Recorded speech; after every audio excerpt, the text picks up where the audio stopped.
Hi guys. Scooby! Shush! What are you barking about? Scooby! What are you barking about? What are you barking about?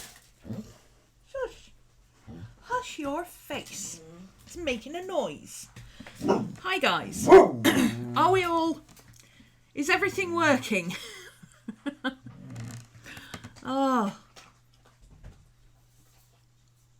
I honestly can't quite tell. They've changed the whole setup for going live. And yesterday I was using the old setup to check it and then using the new setup to actually stream. And then today, everything's changed again. Stop changing stuff, YouTube, please. Or at least give us an idea of what's going on first.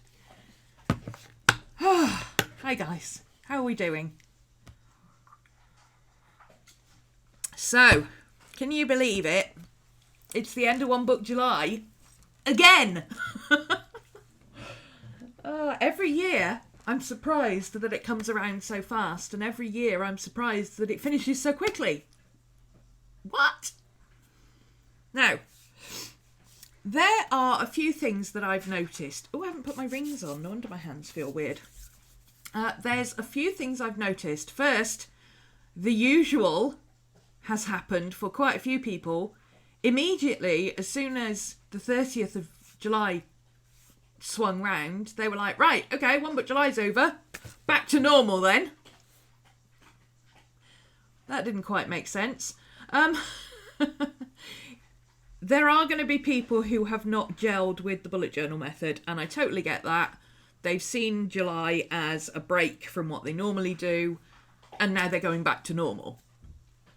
I hope that those people are taking some of the things that they've learned, or all the things that they've learned about their planning and how reviewing and various different elements of the bullet journal method can be of use to them. I hope... I doubt that there's very many people that are just going, nope, none of this is useful, I'm bored. Well, there's probably a few people who are bored, but we discussed that last time. Are you actually bored with the bullet journal method, or are you just bored with what you're looking at? And so on. I'm just going to pop out the chat so that I can see it a bit better, because I can only see the first few lines and it's kind of annoying. Let me move that over just a tad so I can see that and that. There we go. Now I can see the most recent comments as well.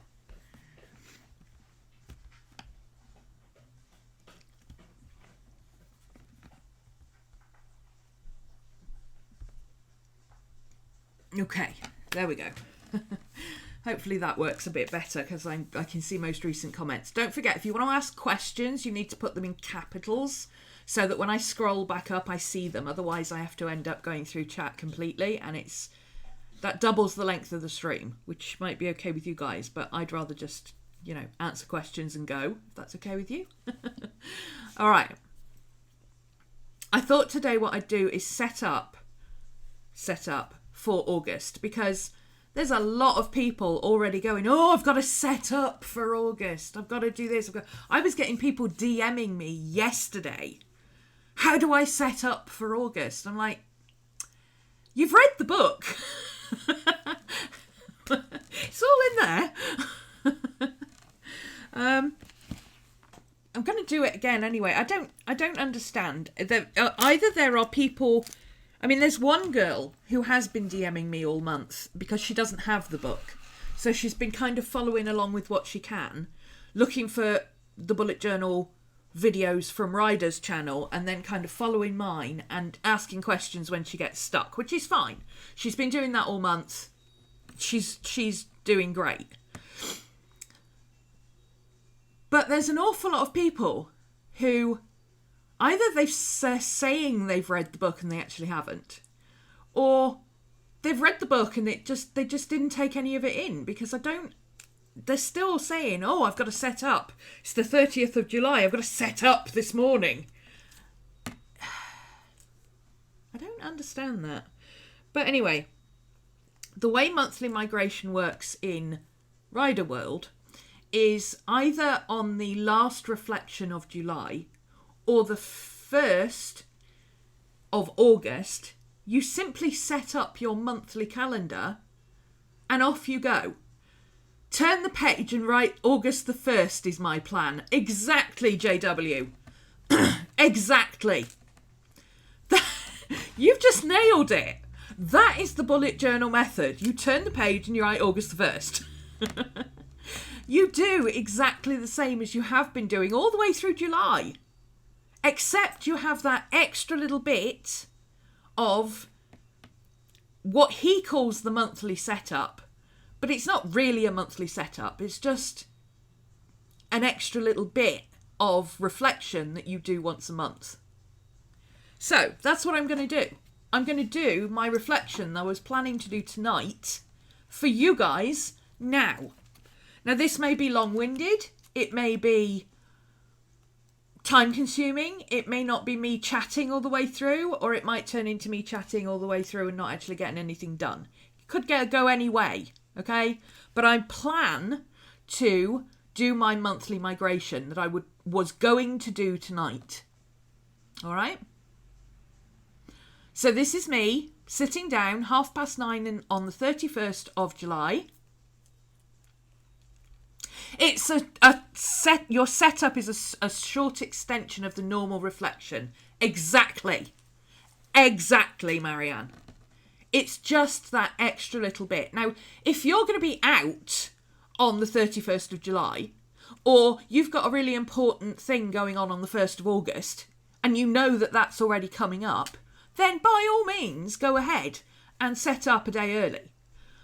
But I get the feeling that when people say, I've got to set up for August, they don't actually mean setting up as in the Ryder Carroll bullet journal method. They mean going back to what they started doing in the first place that wasn't working. Anyway, whatever you do for your setup for August is entirely up to you. If you want to ditch the bullet journal method and go back to what you originally started with, that's fine. All we can do is show you what can help, and if you don't use that or don't want to use that or want to go back to what you were doing, you know, that's totally okay. I'm not saying that's wrong. I'm just saying that there's a lot of people who've been going, oh, bullet journal's awesome, bullet journal's awesome, bullet journal's awesome. And then the minute we hit the 30th of July, it was like, right, one book July's over, back to usual. And it was like everything that they'd learned went out the window. So just a word of caution that if you've really been getting something out of the bullet journal, just because one book July is over doesn't mean bullet journal suddenly is no longer a thing. If you want to carry on using it, carry on using it. If you want to hybridize it with what you normally do, hybridize it. Okay? There's nothing wrong with saying, oh, well, I'm going to keep the system, but I'm going to do it in my Hobonichi. Fine, do that. See how it works. That's part of the development of bullet journal for yourself. Okay, now in the description down below, I hope it's come up in the description down below. I couldn't work out how to do it properly. I have put a link to the tarot site that I recommend for my students. Now, normally when I do my tarot and astrology, I do it myself. So my astrology list that you see me use every month, I physically go to my ephemeris and go and work it out myself. And then I use this list as just a double check to make sure that I didn't miss anything. That's because I like to use an ephemeris and I'm checking that I can do that. Most people don't actually know how to use an ephemeris or even have one. So if you want to use a list that is simple to use and it just has the basics, it's on tarot-astrology.co.uk. And you basically, every month, I just put into Google, like, for instance, this morning, thank you, Cody.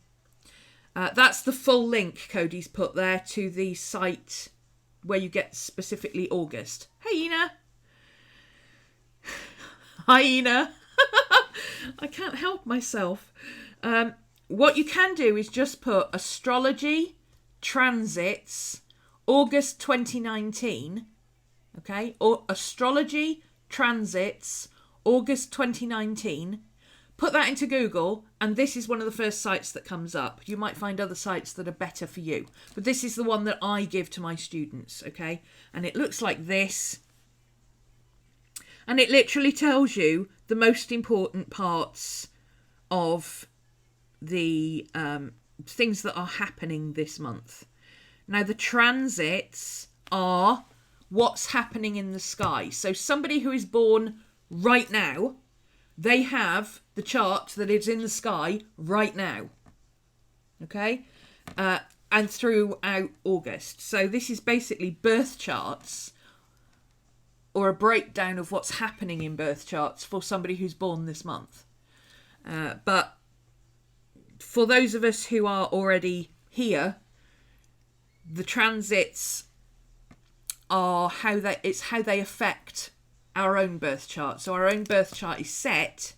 How does what's going on in the sky now relate to us? Okay? I'm not going to go into a massive explanation of the astrology. If that's what you want, I teach that over on my Patreon. Come and join us. The astrology is mostly in the $5 and $10 tier. So, you know, I do a study guide every month. I talk through the major things that are happening, all that kind of stuff. If that's what you want to do, go get it. Astrology Charts Lite has current natal transits. Yes, Astrology Charts Lite is actually a really good one if you prefer a digital version. I think that's the one I recommended to class for the app if you wanted a digital version. But Tarot Astrology has all of this. So this is the list I'm going to use when I get to that part, okay? Before I get to that part, I'm going to plug my phone in because my battery's not doing great. So let it charge up a bit. Okay, so it's the 31st of July. It's the evening. It's not the evening, it's only the afternoon, but we're still going to need the light on because the weather is terrible. Hang on a second. There we go, that's better. I have a couple of things that I'm still working on that are going to be in July, and I still have a couple of notes from the bullet journal that I want to put in July. So I'm going against what I would normally do. I'm just leaving a couple of pages. Now, I don't need to do that.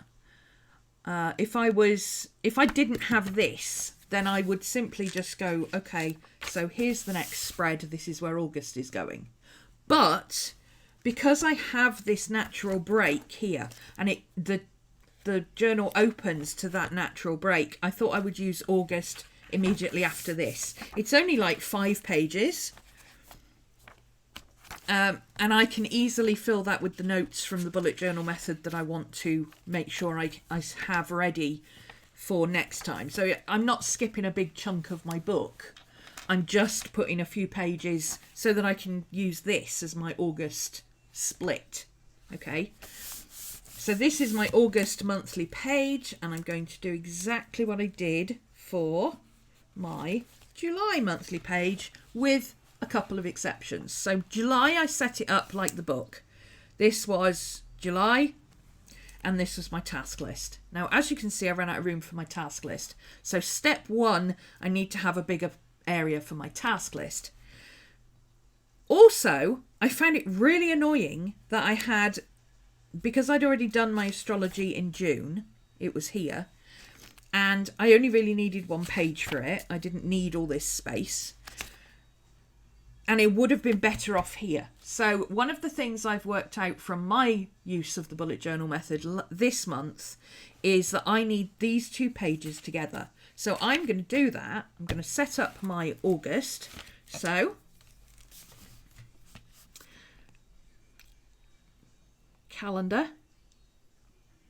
Whoops. I can get my pen working. And I've put in already, I did this yesterday when I realised I really should film this. I've gone through and put in my side notes here of what the titles of the pages are on the pages that need them. I haven't bothered with daily logs, but anything that needs a title, it's there so that when I flip through I can see it. I'm not doing this either because, as you can see, I only got about 10 days into that. I was doing this to make sure that I filled in the app. I still missed a few on the app. I managed to do, I think, 52 out of a possible 64 check-ins. 2 of those I missed because I was sick. So 52 out of a possible 62 check-ins. What does it say? Oh, 53 reflections. Your next and tonight, so 54 reflections. Okay? 54 out of a potential 62 because there were 2 I missed that when I was sick anyway. So actually I'm better doing it this way.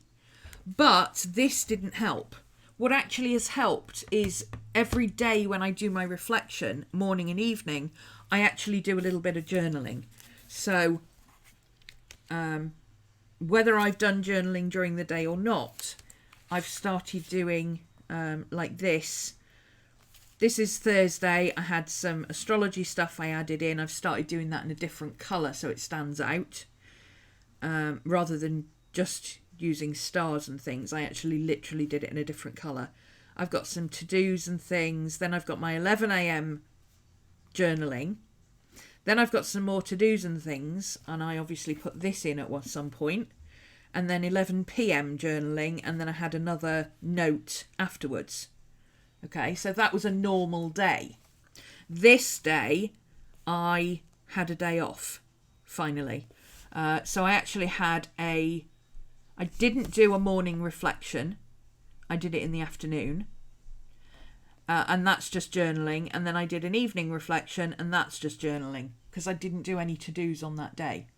That didn't mean that I didn't go back and check if there was anything I need to move forward. It just meant that I didn't put anything on that list of things that I had to do that day. All right. So this was in order to help me remember to use the app.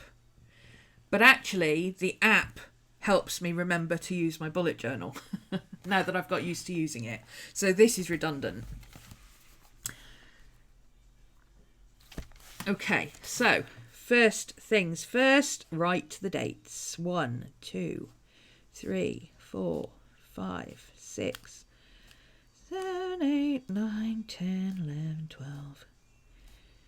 And so on, all the way down the page. This bit is where it gets a little bit boring, but, you know, it needs to be done. You've got to do it during your reflection. So, you know, if you're finding this boring to watch, why not grab your bullet journal and do it along with me? And then you're all set up and you haven't wasted your hour or whatever sitting watching. You know, if you're finding it a bit boring to just sit and watch, join in.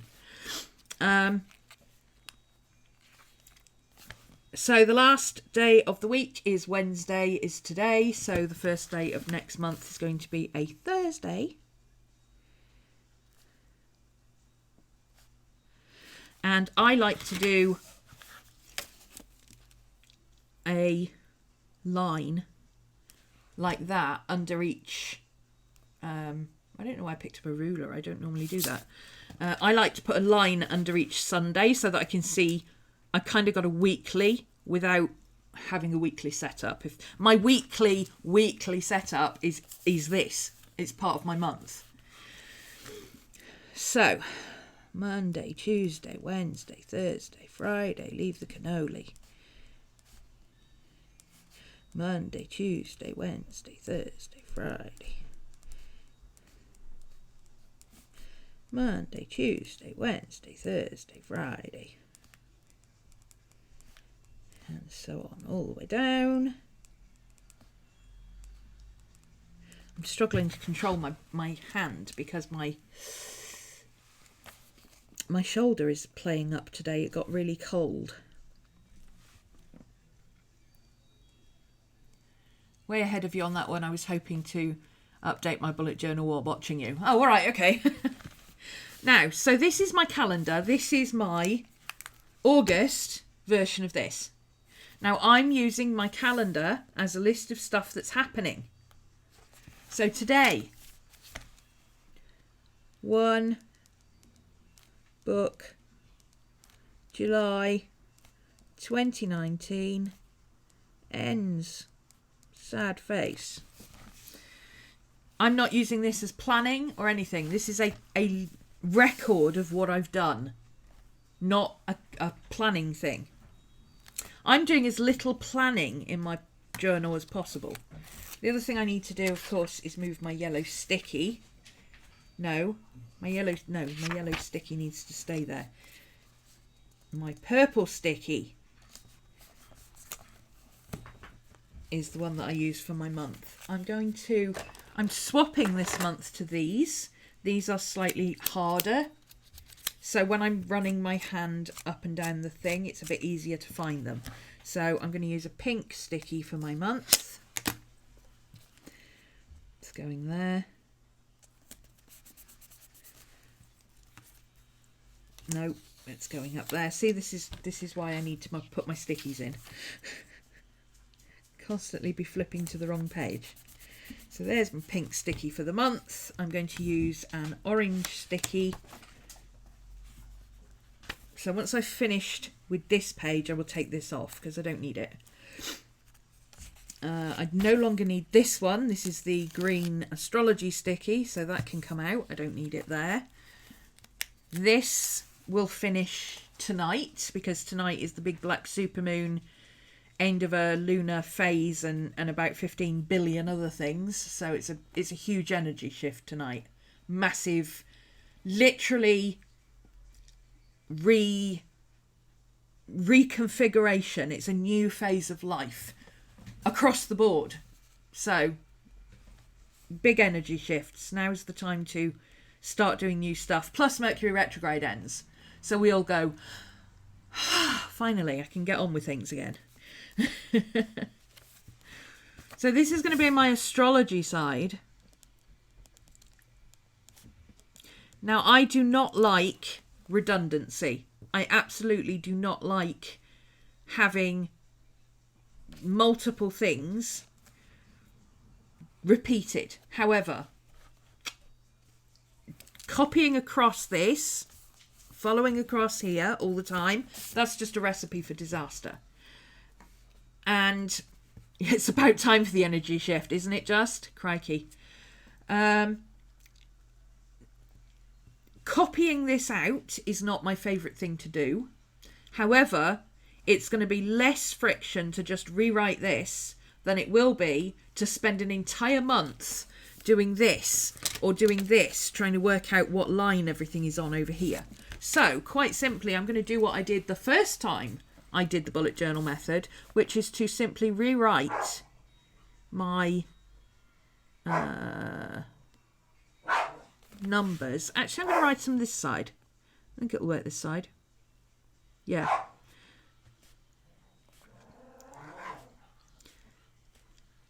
There's a gremlin in my bed. Can you hear her? She's playing bed zoomies.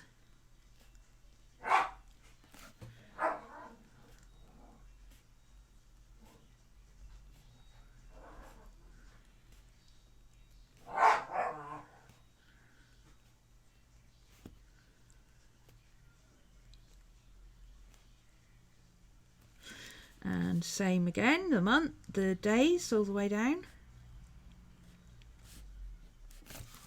I'm on a bit of a curve here with the page.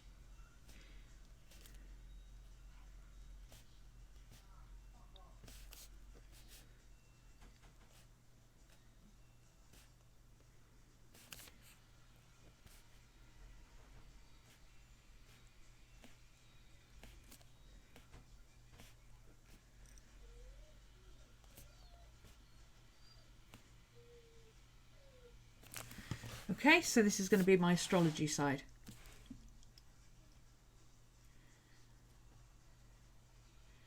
Been really lethargic and not wanting to finish anything the past few days. Yeah,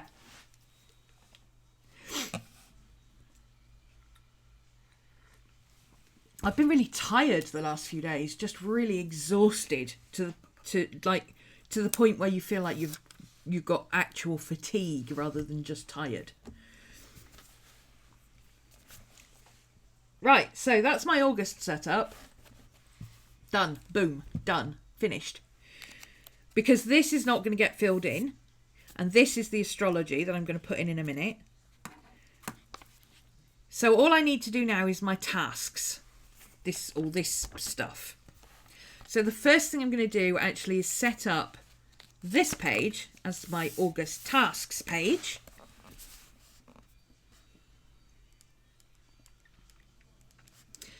So that instead of having one page, I've got two.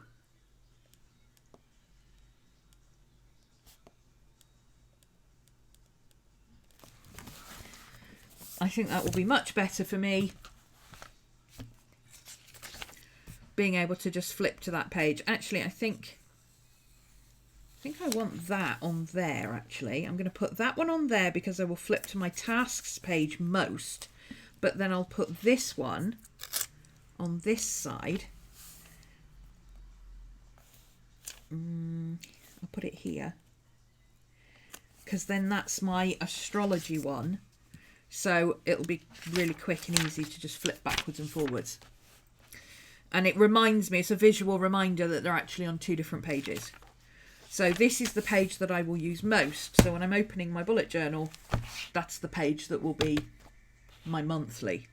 But then it's a quick flip back to my astrology page. It's just a visual reminder the astrology is on the previous page. That will work. Something else I did last night that I suppose it sounds a bit silly, but it was a revelation for me. Do you know what I did with my page flags that were getting tatty? I really didn't want to use brand new page flags.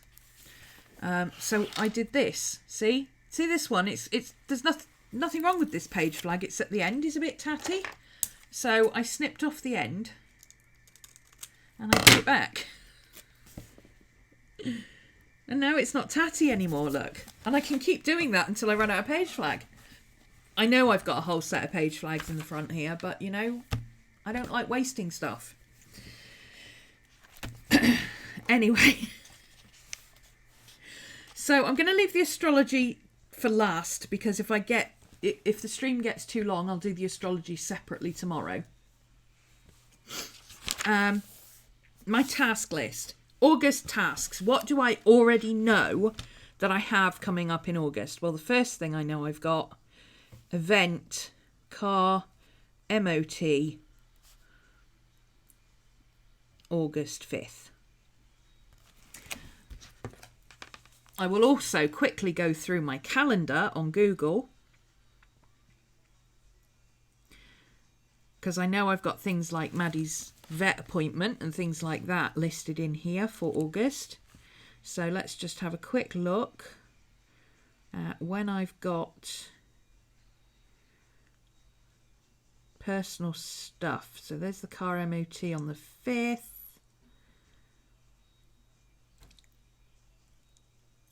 My astrology class starts back up because my astrology tutor is on holiday. Astro class restarts August 12th. By doing it this way with not appointments but stuff I've got coming up in August at the top of the list. Scooby, give it a rest. Oh, he's been a brat today. By doing it this way, when I flip back to this date to see what's going on every day, I've got events at the top that I already know are happening. You can use clear tape to make the ends stronger too. Yeah, I've also got these. You know, there's all sorts of ways around it.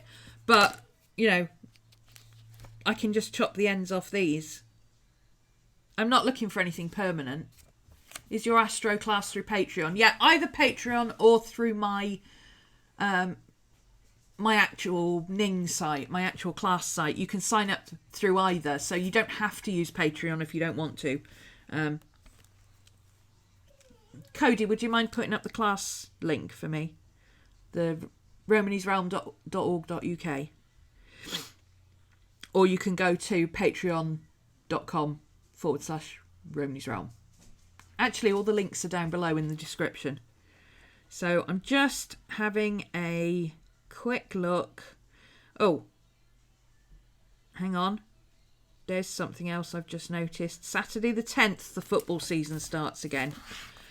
I don't give a monkeys about football, but I do live right next door to a stadium, so I need to know that from this point onwards,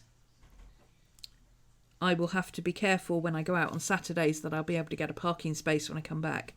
Football season restarts August 10th. So this is effectively, I mean, if you're using a forward planning page in your journal, this is what you would be doing. You'd be looking at your forward planning pages to see if Maddie's vet, to see if there's anything coming up that you need to make sure you've got in your book. Maddie vet. Notice I'm not putting any of my regular appointments in. I already know I've got regular appointments. It's not necessary to, thanks to Cody, it's not necessary to write those all in. So Maddie vet 2:15 August 22nd.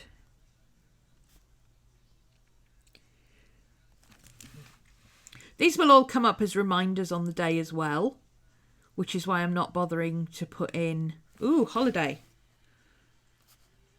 Holiday! Woohoo! 25th August to 1st of September. Now I'm putting that in because I've got to pre-record some videos for class, and I need to make sure that I get those done before I go on holiday. So there's Maddie's vet. Oh, I've got a BSL class on the 24th. No, that I don't need to write that one in. That's a reminder that will pop up when I need it. It's not a major thing that I don't want to miss. Okay, so that's all my August stuff done. Now I'm going to go through my July list, my task list for July. And the first thing I'm going to do is get rid of anything that's redundant or that I'm not going to do. I do have a forward planning calendar here. And I've already decided that a couple of these things are not going to be done in August. So sorting out prints and start scanning, that's something I need to put on my task list.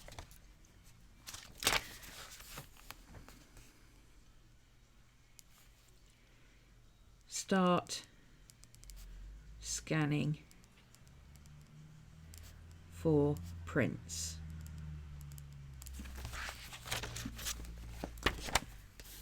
Edit Urban Sketches videos, that's an ongoing thing.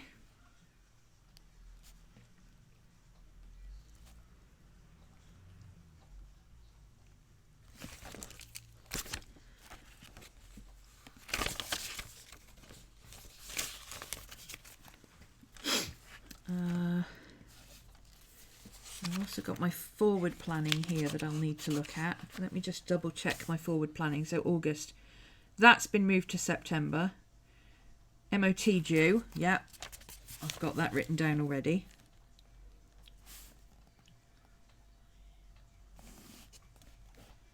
That's done.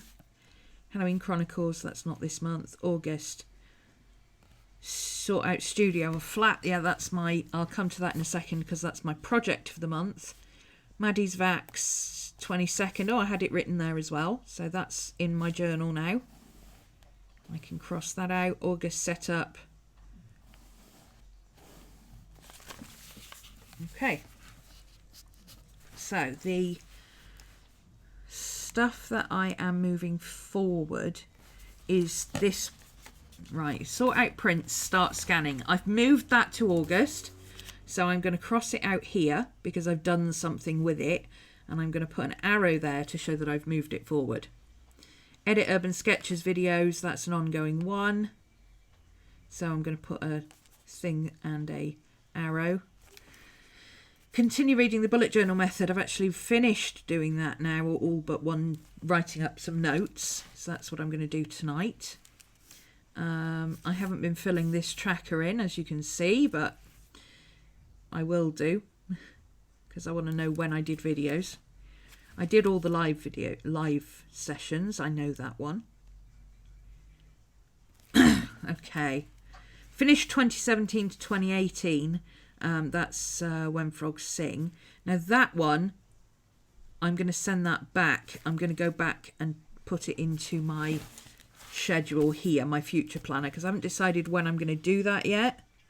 So finish 2017, 2018. It's a setup thing that I'm doing on the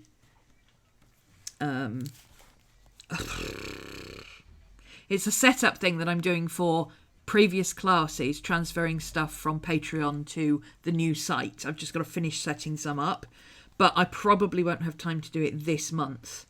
I will probably end up doing it in September. So I'll put a question mark in September because that might be when I do that. Check prescription, next order. Oh, I still need to do that. That's actually needs to go on for today because I need to call them today.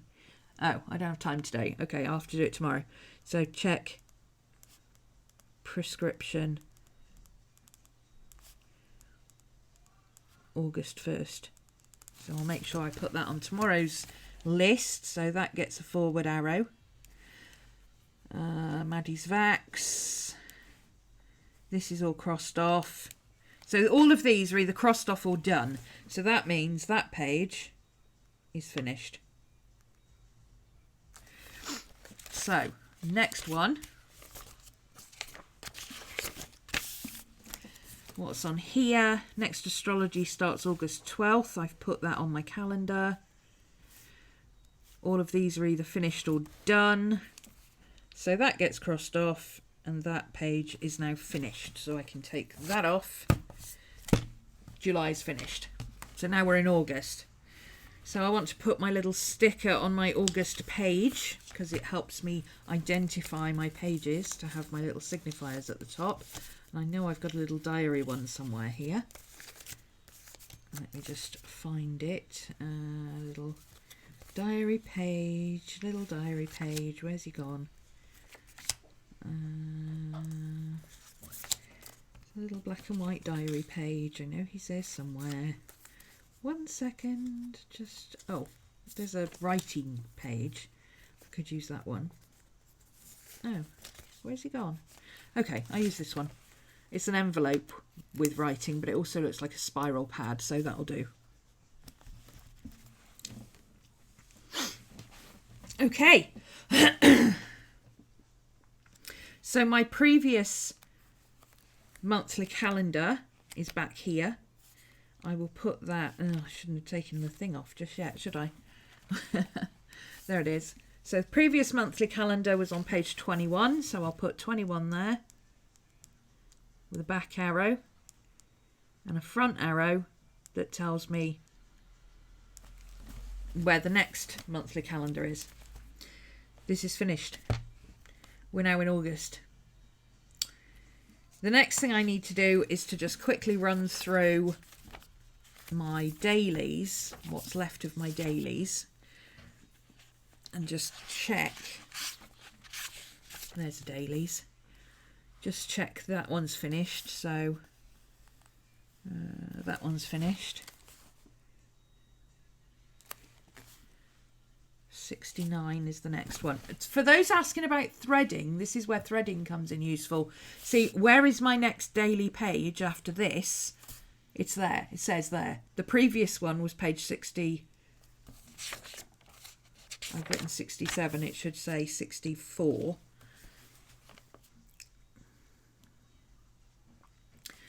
The previous one was 64. The next one is 69, which is the next page. So this is all finished. This one, I did Angela's reading. That's all finished. What I'm finding is that I'm getting my daily stuff finished and not having things hanging over that I need to migrate forward quite so much. That's something I've realised as I go through, because I'm writing down less to-do lists. So because I'm doing things, I'm writing things down and thinking, oh, I must do such and such, but I don't need to do it today, I'll do it tomorrow. So I'm writing things down and then carrying them forward to another day, which is actually working out really well for me. Studio ideas. See, here's another example of threading. Studio ideas, the previous page on Studio Ideas is page 73. I've done it again. I've written down the wrong page number. How do I keep doing that? I need to watch that. It's actually page 25.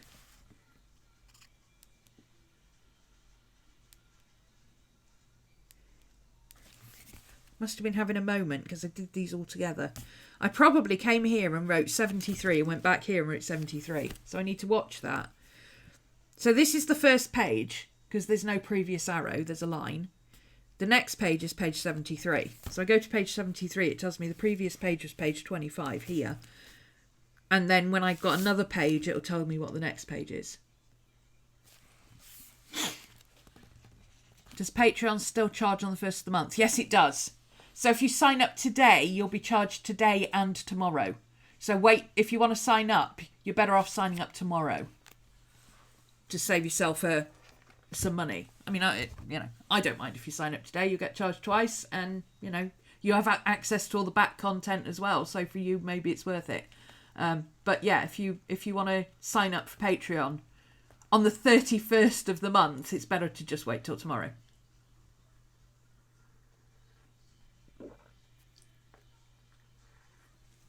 But when you sign up, you've still got access to everything from the previous year, from the beginning of the year, from July. The $25 tier gives you everything from 2016 onwards. So you get the entire archive.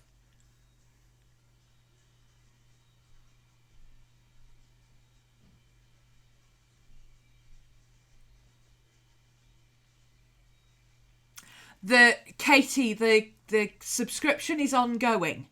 So whatever you are signed up for now. So if you want all the backlog stuff, backdated stuff right the way to 2016, you're better off waiting till tomorrow and sign up for the $25 tier. Because otherwise you will only have the access to the old stuff today. Does that make sense?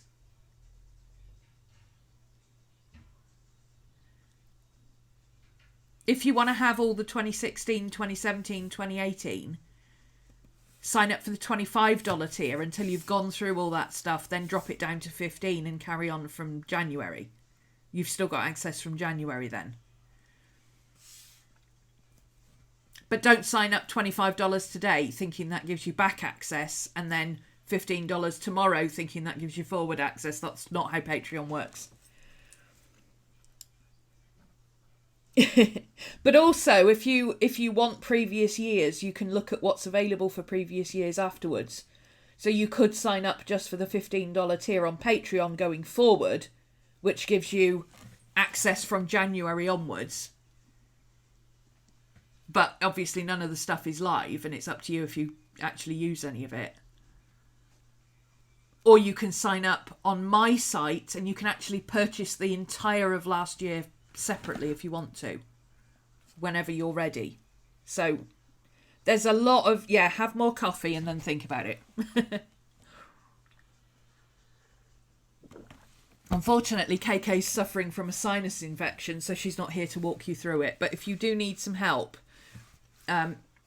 sign up for a Patreon account, follow me rather than signing up for a tier, and then message me and KK will get back to you. Because she runs the Patreon side of it for me. She's my admin and she understands how everything works. And she can explain it very easily and give you all the links. Okay. So that's my August tasks and my August events, my August tasks, and that I've brought forward from July. Now I'm going to add my August tasks that I want to achieve this month. Now, what I want to achieve this month, I want to do a project, so I'm going to mark that with a star. For me, stars are major stuff or important stuff. It's a signifier that brings my attention to this. You're on it. Awesome. You might not need as much coffee as you thought. So this is my project for the month, is going to be sorting out my studio. And for those who are interested, I did suggest to my class that I was going to rerun whimsical workspaces. But actually, I don't want to do that. What I want to do is set it up as a free class, kind of as an extra. So if you want... Can we get 2017 and 2016 on the site already? You will be able to get 2017 when I finish setting it up, and I still need to do 2016. As soon as I've got them set up, I'll announce it. It's something that I'm aiming to have done by the end of the year, but I haven't got them set up yet because they're still available on Patreon for anybody who wants them. But I know there are people waiting for 17 and 16 as a full year, to pay for it as a full year. So as soon as it's available, you'll be the first to know. For those who aren't aware, the reason for this slight confusion is because I've backed up all my Patreon stuff onto a new site, which also allows me to sell on a monthly basis as well. So you can sign up to Patreon, or you can sign up to my site and pay me monthly instead of paying Patreon monthly, and then they pay me at the end of the month. On my site, it runs the same as Patreon. You can cancel anytime. You sign up. You can pay monthly. You can pay for the whole year in advance. You can cancel anytime you want. You retain your access to everything. So that's slightly different from Patreon. In Patreon, if you stop being a patron, you lose all your access. You don't get anything. Whereas on my site, once you cancel it, you still got access to previous stuff up to when you cancelled.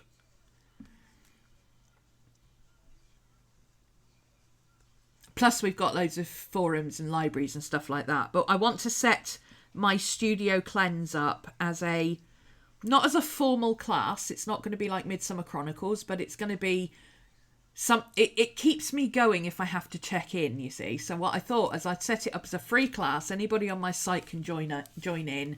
It doesn't cost you anything. You can sign up to the site for free. The only reason you sign up is to stop spammers. You can join the class when I set it up tomorrow. And I will be doing odd bits of vlogs and, just telling you what I'm doing and sharing my plan for what I'm doing and all that kind of stuff. If you want to follow along, you can. If you want to join in, you can. And there'll be an option to make a donation if you want to make a donation. So, all that kind of stuff. That will be happening tomorrow. So I also need to put on here,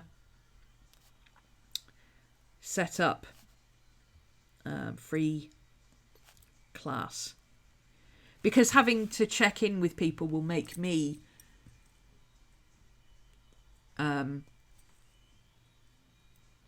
will make me feel obliged to keep going with it, because I'm great at starting projects. I'm not so great at finishing.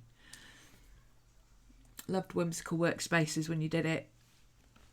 2011 I did Whimsical Workspaces the second time.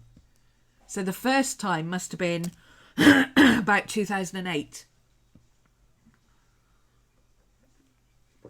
Because I still had my dreads back then for both sessions. My first dreads back then. And I did do it as a taught class last time. Do I have a preference between the two? My preference is to sign up on my site, because I pay Ning for my hosting.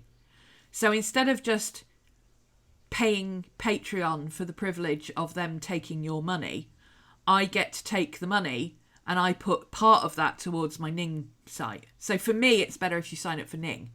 But I honestly don't mind. If you want to sign up for Patreon, that's okay too. Because my monthly Patreon comes through at the beginning of the month, and that's what pays my bills. So Either is completely fine, honestly. But for you to retain your access, it's better for you to sign up for my site if you want to keep your access. If you're somebody who's going to be paying your monthly thing and you'll just dip in and out of the backlog and you don't really care, then that's neither here nor there to you. But if you are, if you're one of my alumni on my site, then you keep your access to everything, even if you're not a patron anymore.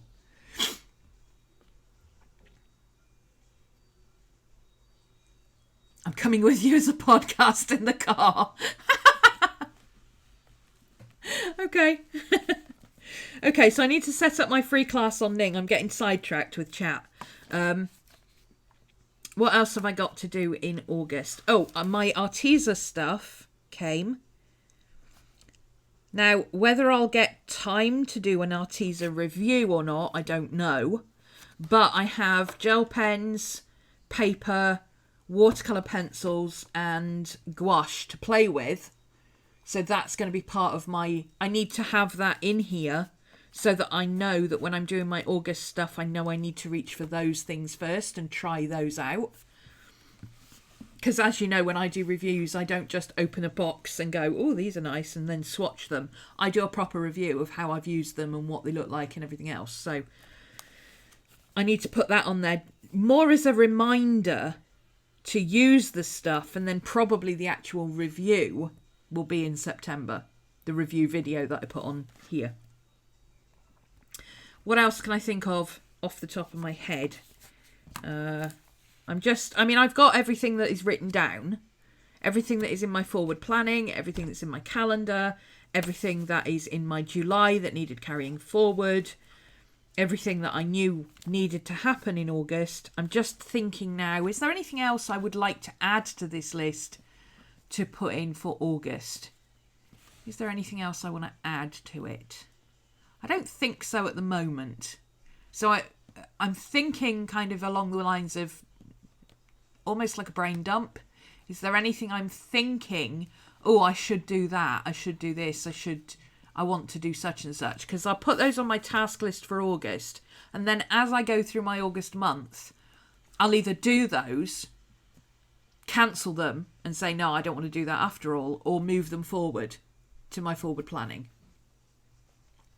Well, it's my pen I'm using. It's a Bic multi-pen 3+1. Thanks, Amber. Yeah, it's actually called a 3+1, so that's what you need to look for. The packaging actually calls it a 3+1, not a multi-pen. The multi-pens are these, which are the ones that have 4 colours. And you've got the classic and you've got the fashion, which are two different sets of colours. I don't have the fashion one with me. But the fashion one is like pastel versions. So it's purple, lime green, turquoise and pink. That's the multi-pen. This is the 3+1. And it has a pencil. It has a pencil. It's my dream pen. I love this pen. I lost it for about 2 hours the other day and I was like, what am I going to do? You'd get one if you didn't dislike ball points so much.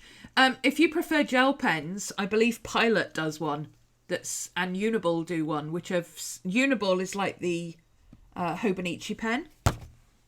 It's actually a gel pen, not a ballpoint pen. They do one of these with a pencil, the Uniball Jetstream, and Pilot do one apparently as well. But I don't use gel pens because I like waterproof ink. I've learned my lesson. I never ever use water-based ink in anything.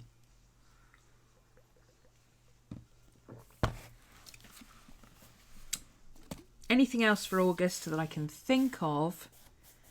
Oh, of course, I need to do my Patreon stuff. So I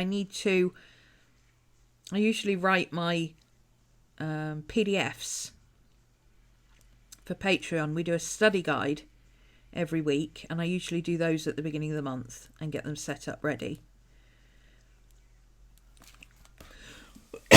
There'll be a study guide today once I've put my astrology stuff in, because I want this page to give to my patrons. So my Patreon study guides. I think that's it. I can't think of anything off the top of my head, so I'm not going to force it. Let me just double check back here. Okay, my index this is another part of what I want to do on a monthly basis. I haven't been updating my index. Part of my resistance against the index is that I don't feel like I need it. So instead of updating it every day, what I did was I got to a point where I said, you know what, I'm not going to update this every day because I don't feel like I need it every day. What I'm going to do is update it at the end of the month because I think that will be better. I'll just do it all in one go, index the whole of 1 month, job done. So August starts on page 89. Oh, no, we better finish July first. Hang on.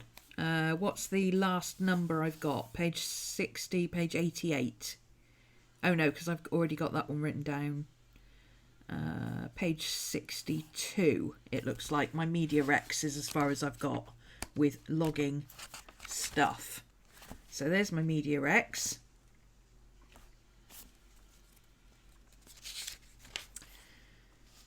That is a daily log. I don't need that written down. Tarot spreads, 65, 66.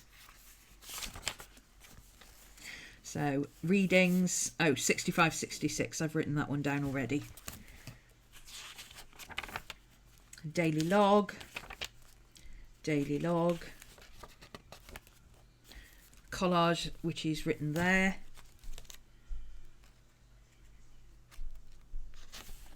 Studio ideas, 73, 74. So this is my studio for August. This is my August project. So 73, 74. Bullet journal, 75, 76. 75, 76. In actual fact, it's probably going to be 75 to 80, but I'm not going to write that in just yet because some of this is going to be bullet journal notes and some of it is going to be studio notes, so I don't want to write specifically what it is yet, but I could in theory write all the way up to page 80 on here because all of those couple of pages are going to be used for that. So August begins on page 89. And that's it. I don't need to add anything else except August, page 89. Obviously, I don't know where it ends yet. Can't believe I've done 88 pages in July. That's crazy. That's a lot even for me. Any collections I set up in August that don't fit into these areas for Patreon, witchy stuff, or my July, August, September planning passion projects will go in here. So that's it. I don't need to look at the index again anymore. So the next thing to do is I might as well set up August the 1st. So the next page will be daily log.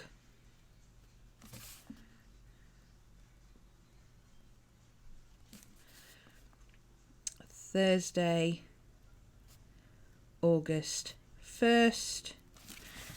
What do I have on here? Is there anything on here for the 1st? No. So I don't need to write anything on in advance. Oh, yes, I do. I've got one thing I need to do tomorrow, which is pick up my prescription. Pick up prescription. I already know I need to do that tomorrow. That's it. That's all I've got to do. So I'm ready to hit the ground running tomorrow. That's done. So what time are we on? 6:15. What time did we start? 5? Okay, we've got time to do the astrology bit. You find ballpoints hard to write with? I think it depends on the ballpoint. I find some ballpoints hard to write with. The Jetstream is waterproof. Ooh. This Jetstream isn't waterproof. But I do like how thin these pens are. So I might have to get me a Jetstream version as well. Thinking of the index as a table of contents and dividing it into categories has been a game changer for me. Yeah, it has been for me. Because it is now a table of contents for me. It's not an index anymore. I still call it an index, but it's not really. It's a table of contents. So the contents I've got is Patreon, Witchy Bits, my July project, my August project, my September project, and anything else by month. You've mostly used the cheap ones, yeah. Cheap ballpoints are they tend to be a bit dry. These are Bic. Bic ballpoints are fabulous.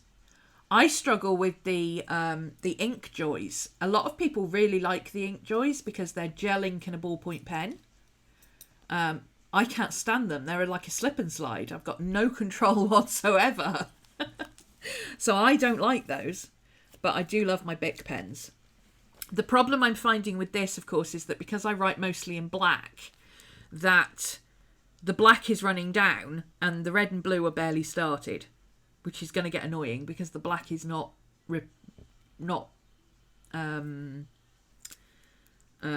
replaceable. Well, I don't think it is. I can try and replace it. If all else fails, I'll be able to use it as a pencil. But it's kind of annoying that I can't replace the black. Or I can't replace any of the inserts because the black is going to run out first. In fact, the black is almost empty already. Yeah, the black is way down here, look. So I think what I'm going to start doing is doing stuff that I want to stand out in blue. Like my astrology stuff, my witchy stuff, things like that, where I want to write notes that I want to be able to see easily.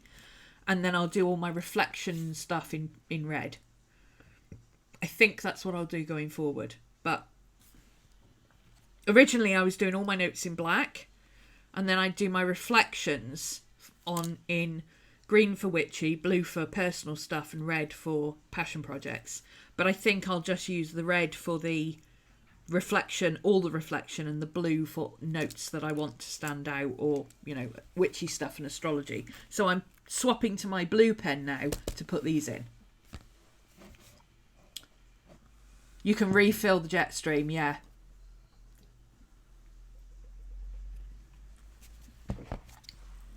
The good thing about all of this is that these are fully recyclable. You can just throw them in the recycling bin and they're entirely recyclable. You can also, I don't know if they still do it, but certainly in the UK, Bic, if you gathered up a big thing of Bics and sent them back, and included a self-addressed envelope, they'd send you a voucher for a new pack. Because they will actually recycle the bodies if you send them back.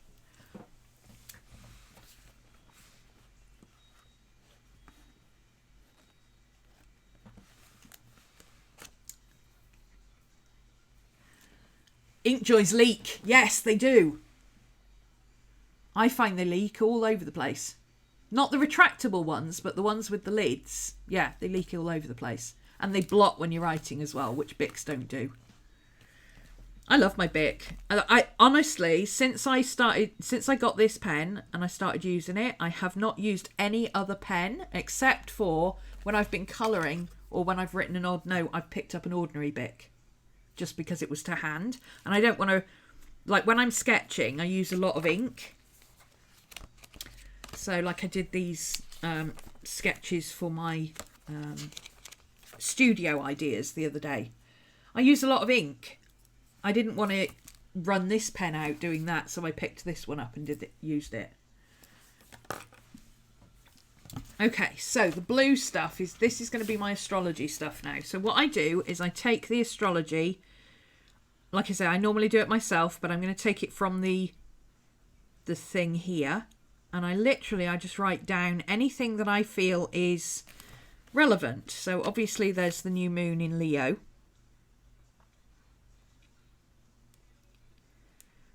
Which it's actually on the 31st through to the 1st. And I've already got it listed on the July calendar as being tonight, but it carries on into tomorrow. So I've put it on the 1st. Venus in Leo square Uranus in Taurus on the 2nd. No, I'm not used to doing it this way. Hang on, I need a... Oh, that'll do. That should work. Let's use that. There we go. Venus in Leo square. Uranus is retrograde in Taurus. Actually, there's quite a few retrograde planets at the moment. What did we have before? Oh, I've taken my green sticker off. That was silly.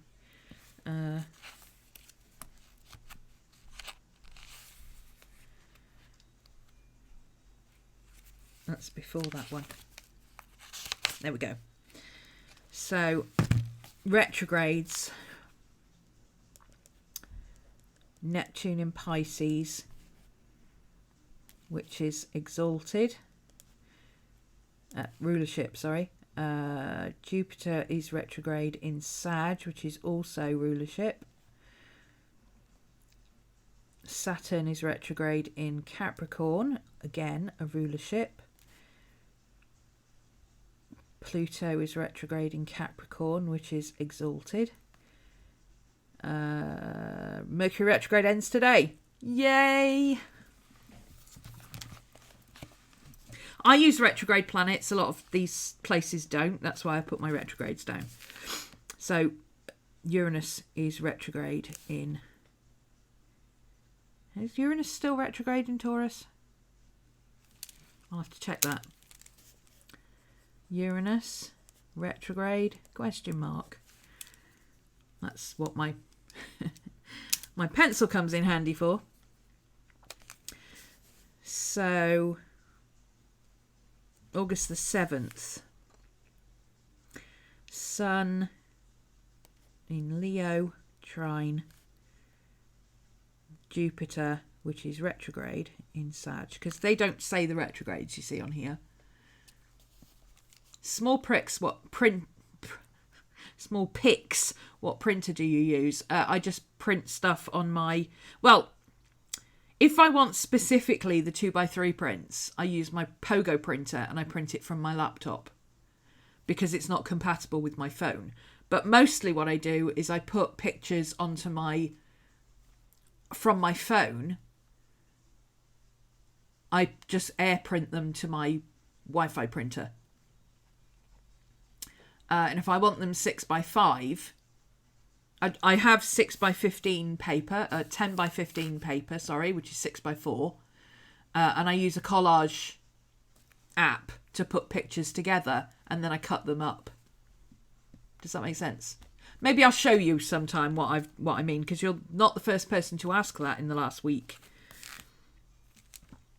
August 11th, Jupiter goes direct again. Yay! Jupiter direct in Sag.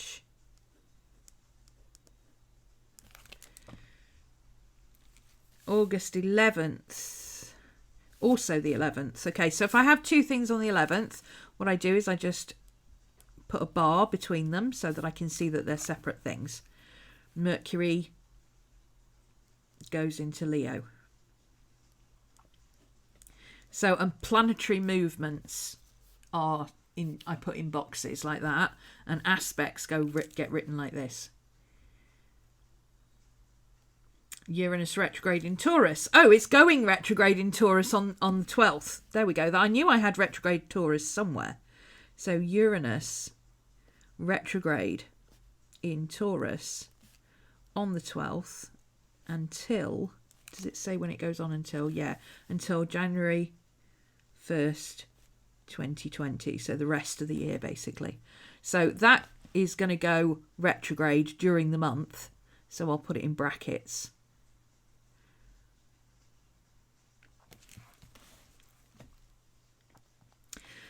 '14th, Sun conjunct Venus in Leo. Full moon in Aquarius. Oh, that's Sun in Aquarius. We don't want that. Full moon in Aquarius. There we go. 16th, Mercury in Leo. Squares Uranus, which is now retrograde in Taurus.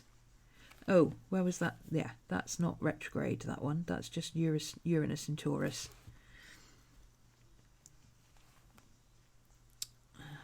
August 18th, Mars goes into Leo. No, Mars goes into Virgo. Mars is already in Leo. 21st, Venus goes into Virgo, sorry. This is why I normally do this on my own when I'm not dealing with people. You can see how much I struggle with my dyslexia copying things over when I do stuff like this. So also on the 21st, Mercury in Leo is trine Jupiter, which is retrograde in Sag. The 23rd, the Sun goes into Virgo.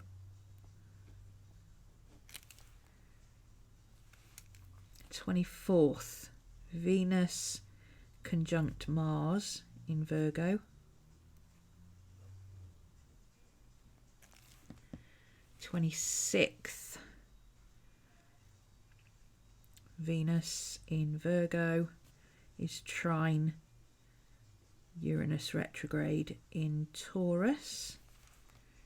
There's a lot of Uranus Jupiter retrograde energy going on this month. Where am I up to? 26th, Virgo trine Uranus in Taurus. Virgo 28th, Mars in Virgo trine Uranus in Taurus. So these two, Mars and Venus have been following each other around the zodiac at the moment. So one does something, the other does something straight away.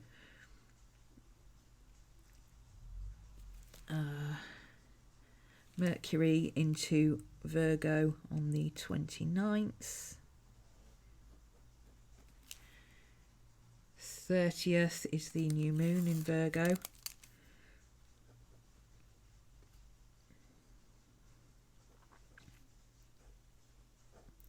So it's a black moon, because this month's moon is actually on the 31st and 1st. Unusually, it's usually a single date, but this is the second dark moon of the month, so this is a black moon. It's unusual to get two black moons in a row, but it's an interesting start to the new lunar calendar. And then also on the 30th, we've got the Sun in Virgo trine Uranus in Taurus. So once I've done that, the next thing I do, each day I will take this and I'll put it at the top of the page. So the 1st of August, for instance, 1st of August has the new moon in Leo, black supermoon. Okay, so that's all I do. I write these, and then as an example, on the 2nd of August, I could write that one in actually, because this will be the 2nd of August. I've gone back to my one page for a day, and I don't care if I leave spaces anymore. I'm using it up with my journaling. So Friday, August the 2nd. So on the 2nd, we've got Venus in Leo is square Uranus in Taurus, and that's not retrograde, that one. But it is stationed. It's stopped because it's ready to go retrograde. So what I would do then is look at this for the day. Now, Just because I look at this doesn't mean I run my life by this, okay? I don't run my life by the stars. That's not how it works. I use this as strong points of the day, strengths. If you think of this like being the weather, if you have to go out one day this week, maybe, well, for whatever reason, you have to go out one day this week where you're going to be outdoors. What's the first thing you'd do? You'd look at the weather, right? And you'd say, oh, well, Thursday or Friday it's supposed to be quite nice. Wednesday it's raining, so it won't happen Wednesday. But I could do it Thursday or Friday. Right? I do a similar thing with my astrology. So what is happening on this date? Well, we've got Venus in Leo, which is basically a spotlight on self.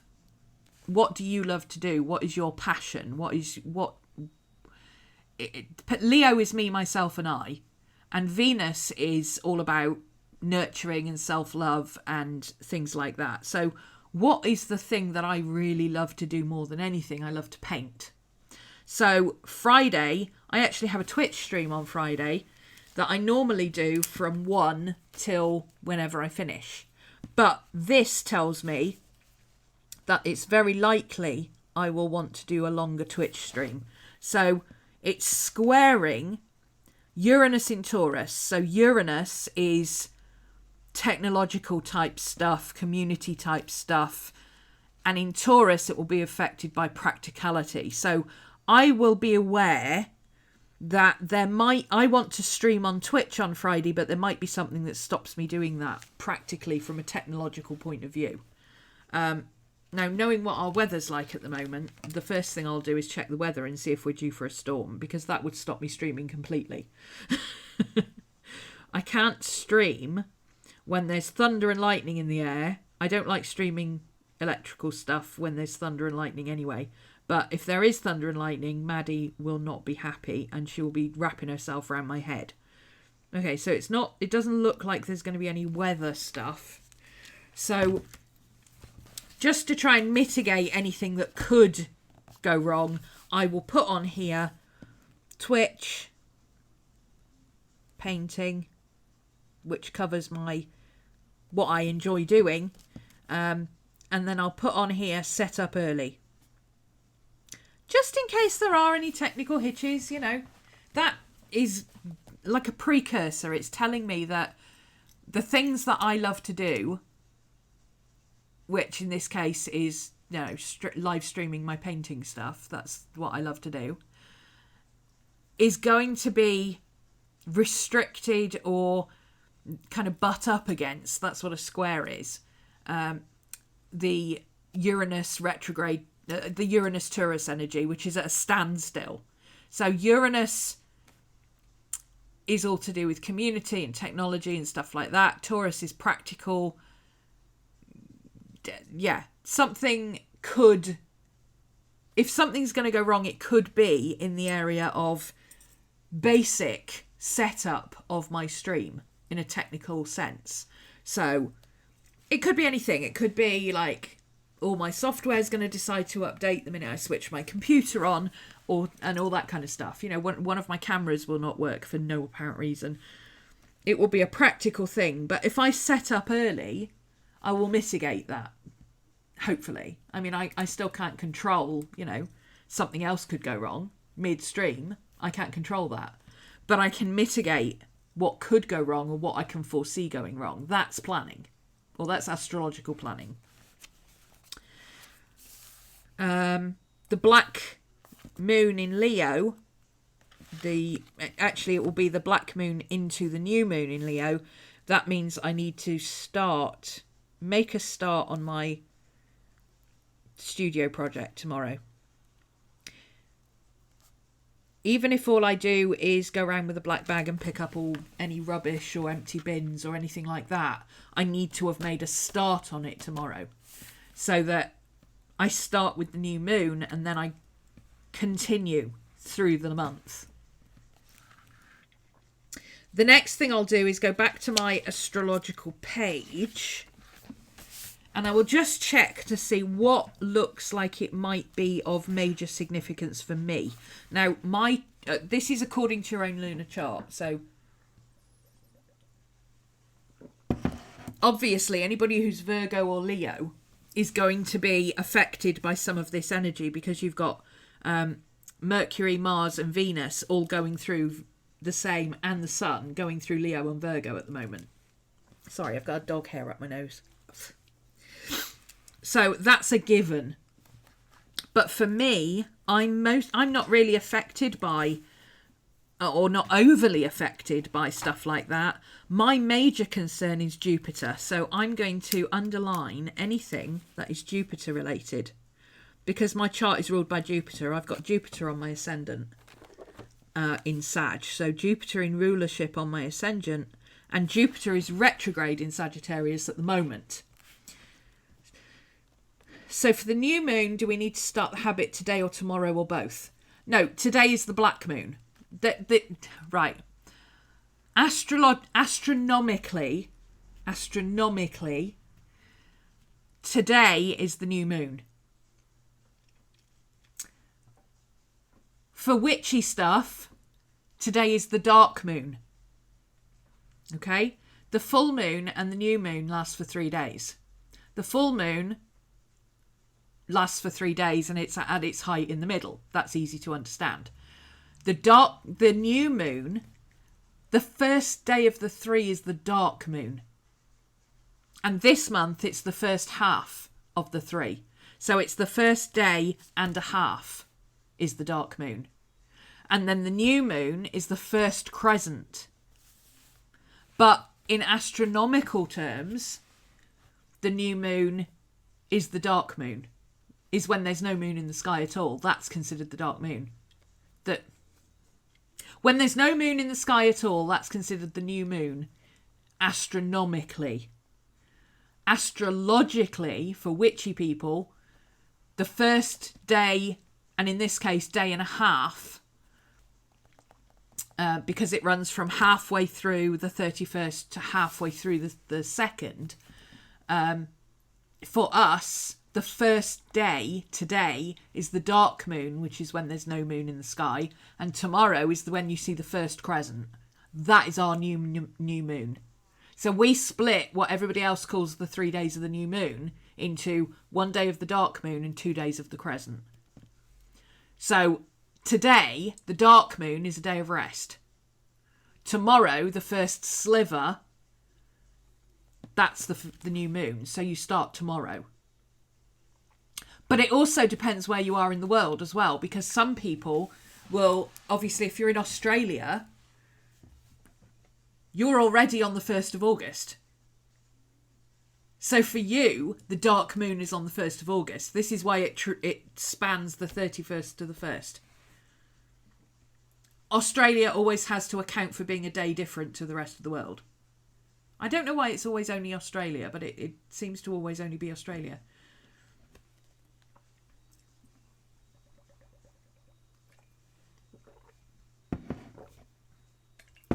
Yeah, today, being the end of the month, it's a perfect day to just do stuff like this, to just prep for next month, wrap up last month, take it easy. But this week, anyway, because of this big dark supermoon that we've got going on, Steph, you need to watch the astrology videos on Patreon.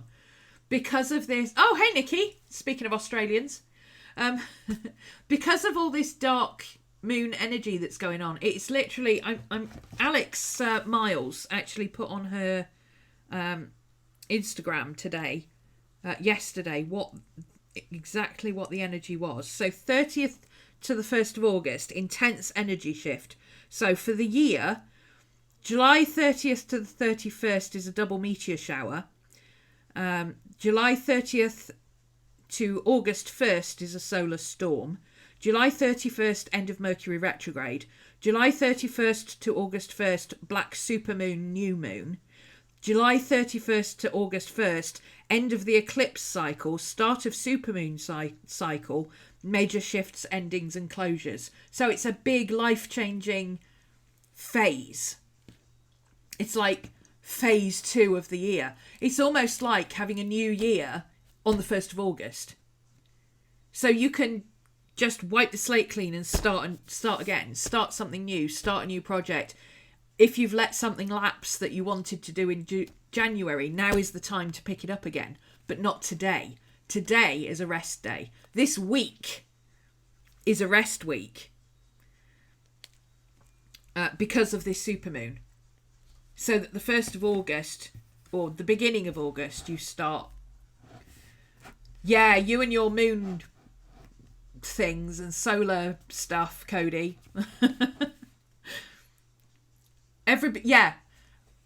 Not everybody, okay? Because some people it just doesn't affect. Some people who are susceptible to this kind of energy will feel tired, trapped, like they can't get anything done, like they just want to be like, oh, I'm so over this, you know? It ties in with all those people who are like, right, let's wrap up One Book July on the 30th. Yesterday, everybody was like, right, One Book July's over. I'm like, no, it's not yet, but, you know.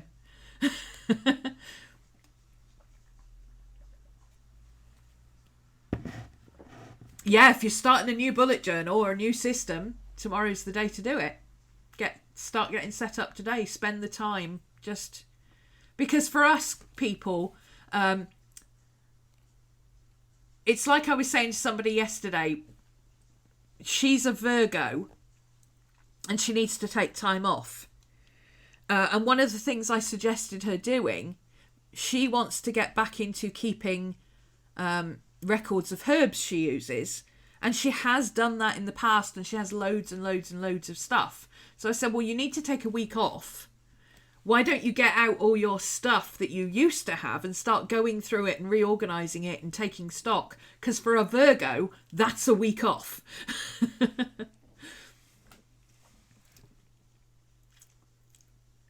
Virgos love nothing more than getting organised and planning and going through everything and reorganising it and, you know, refreshing their memory so that everything's up here and they can just go, yeah, I've got this, I've got this, I've got this. That's what they like to be able to do.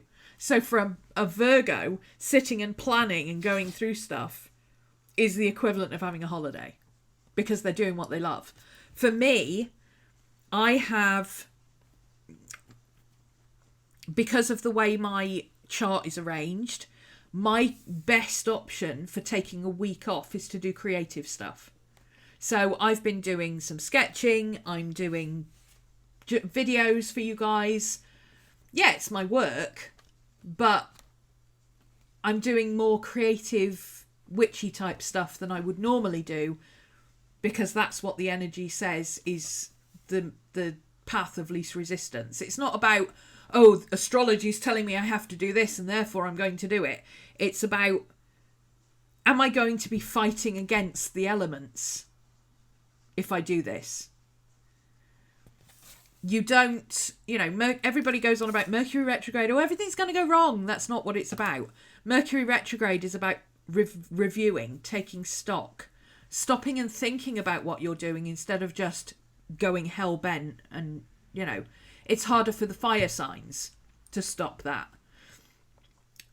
But for those who like to sit and do some air work and sit and think about things before they start or try and figure out problems, or who like to plan, the earthy signs who like to plan everything before they start, or the water signs who like to feel like they're in a position to get going, they have to kind of emotionally adjust to what they now know they're going to be doing next. They kind of have to have that little buffer of, okay, so the next thing I'm going to do is this, and I just need to get in the mood. Okay. And then once you get started, you're back to, you know, after the Mercury retrograde, you're back to your normal energy again.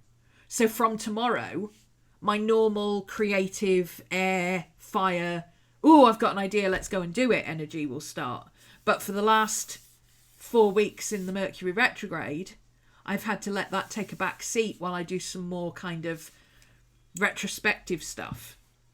For me, it just happened that I was able to allow that to coexist, because obviously doing the bullet journal method and One Book July, that is a total Mercury retrograde type of thing. Try something new, do it in videos, Mercury retrograde in Leo, then figure out how it's going to help you and move forward and come to terms with using it, Mercury retrograde in Cancer, and then start using it properly once you've got the basics down, August the 1st, Mercury direct. See? I know for some of you this is like a foreign language, but for those who understand little bits of astrology, this should sound familiar. And for those who understand astrology, it explains what I'm doing. If you're completely lost, I apologise. But think of astrology in terms of anything else that is strengths and weaknesses. The weather, your own abilities. If you have a long-term illness, what are you able to do day to day? Some days you'll wake up and your fire energy is all over the place. You're gone. You can't do anything. So that is a day where you will say, okay, I'm not going to physically be able to do anything. What else could I do? Oh, well, I need to do some admin on my accounts. My brain is okay today. So maybe if I can get set up comfortably in bed with my laptop and some snacks, I won't have to do anything strenuous today. I can lie in bed, do my accounts, nap when I need to. And at the same time, I've managed to be productive and get something done. Because it's using my brain, not my physical energy. Yeah? Maybe today you feel like you want to be creative, but you don't have the energy to be doing a lot of stuff. You can't be sitting at your desk doing a lot of stuff because you've got backache, okay? You can't sit at your desk and do stuff. Okay, so that's a perfect day for grabbing your little on-the-go couch bag or whatever it is you have and experimenting and playing. Lie on the sofa with your little bag and experiment and play with only the stuff that you've got in your bag. Explore it. How can you, what reacts with water, what doesn't, what different colours can you make by blending things together? Just play. That's a perfect way of using creative energy when you have zero practical or zero physical energy. So you can think of it in terms of the weather. If you are athletic, the weather will affect what you do on a given day. You wake up and it's like it is here today. It's cold, it's wet, it's windy, it's really windy, to the point where I heard the wind howling through the windows earlier. It's wet, it's soggy, it's horrible. If you want to go for a run, today is not the day to do it. And if you do want to still do it, then you want to do it on hard ground. So maybe today is the day to go to the track and do some track training. Or maybe today, you just don't want to get cold and wet and windy. So maybe today is the day to hit the gym and do some cardio. Okay? That's how I use my astrology. I play to the strengths and weaknesses. It doesn't rule my life. It just informs what I do in the same way that the weather or your personal health or what the kids are doing today is going to inform what you do. You can't do a 3-hour live session if you've also got to go and pick the kids up because it's your day to pick the kids up from school and take them to a football match. So you would readjust your plan according to what you are able to do. So maybe you would get up a little bit early, do a pre-recorded video, take the kids to the football match, and then when you get home, edit your video. Okay, you would readjust your day according to what you are able to do. That's how I use astrology.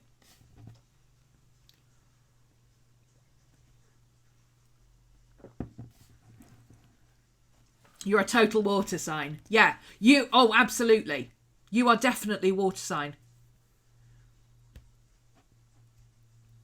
Your chart is governed by water. Whatever you do, you have to feel comfortable doing it. You have to have time to sit and think about what you're going to do and how you're going to do it and get square with it before you actually start. You've got to feel comfortable before you start. Everything you say, if you're a water sign, even if you don't understand astrology, you don't understand your chart, you don't understand what governs what or anything, okay? if you start with most things with I feel, that's water. Water is governed by emotion. Your primary concern is always I feel. I feel that. I feel like. You probably struggle with motivation. Air signs, which is I'm half air, half fire. So a lot of my first sentences are I think. Here's an idea. What about if? It's all problem solving, ideas, thinking. How can we do this better? How can we do it faster? How can we do it more in tune to what we want to do? Every plan starts with an idea. For water, every plan starts with a feeling. What do they want to do? What do they need? What do they feel like doing? Where is their motivation? Okay? For air, where is their interest? What's catching my eye today? Where is my curiosity being led? Taurus, Virgo, Capricorn, the earth signs. Now, it doesn't necessarily mean that you are governed by earth if you are a Taurus, okay? It all depends on your total astrological reading. But if all your good plans start with a nice cup of tea, there's a good chance you're an earth sign. If the primary things that you think about are where you're going to do things, you make sure you've got things like snacks and water, you make sure you're comfortable, your primary thing you think about is, am I going to do this at the desk or shall I set up on the couch? You know, everything else is kind of secondary. For you, comfort, nurturing, looking after yourself, being able to just organically get on with stuff is important for you. So an earth sign, like I say, all good plans with start with a cup of tea. If you are a fire sign, you'll be an action person. It won't be about planning. It will be, let's do this. There is no plan with a fire sign. My plan usually is my air sign goes, oh, I've got an idea. And my fire sign goes, excellent, let's do it. Which is why I find the bullet journal method really useful, because it mitigates that. My air sign goes, oh, I've got an idea. And I've retrained my fire sign to go, awesome, let's write that down. You know, so that I've got that buffer zone of trying to think, of being able to think about whether it's actually useful and practical. Because not all ideas, all ideas seem like a good idea at the time. Many regrets I had. Not that I particularly regret anything, I love playing with stuff. But, not everything works out. Not everything is a good idea. And one of the issues that I've had with planning my whole life is that people say, oh, I'm doing such and such. And I go, oh, what a great idea. I need to do that. And then I start doing it. And then I find out it's not a good idea at all. It doesn't work for me. And I end up with trackers that I don't fill out and all sorts of stuff. So I'm able to mitigate that. Here's an idea. Yes, let's do it. By making my Jupiter say, actually, let's write that down. Let's write that down for later. He can still be excited about it because it's Jupiter in Sag, and Sag is all goal-oriented. So if it's written down, excellent, we'll write that down as something to do later. It becomes a goal. It becomes a thing we can do in the future. So for me, that works. You're half air, half earth. Yeah, lots of ideas, but they've got to be practical. Only the practical ideas get through for you.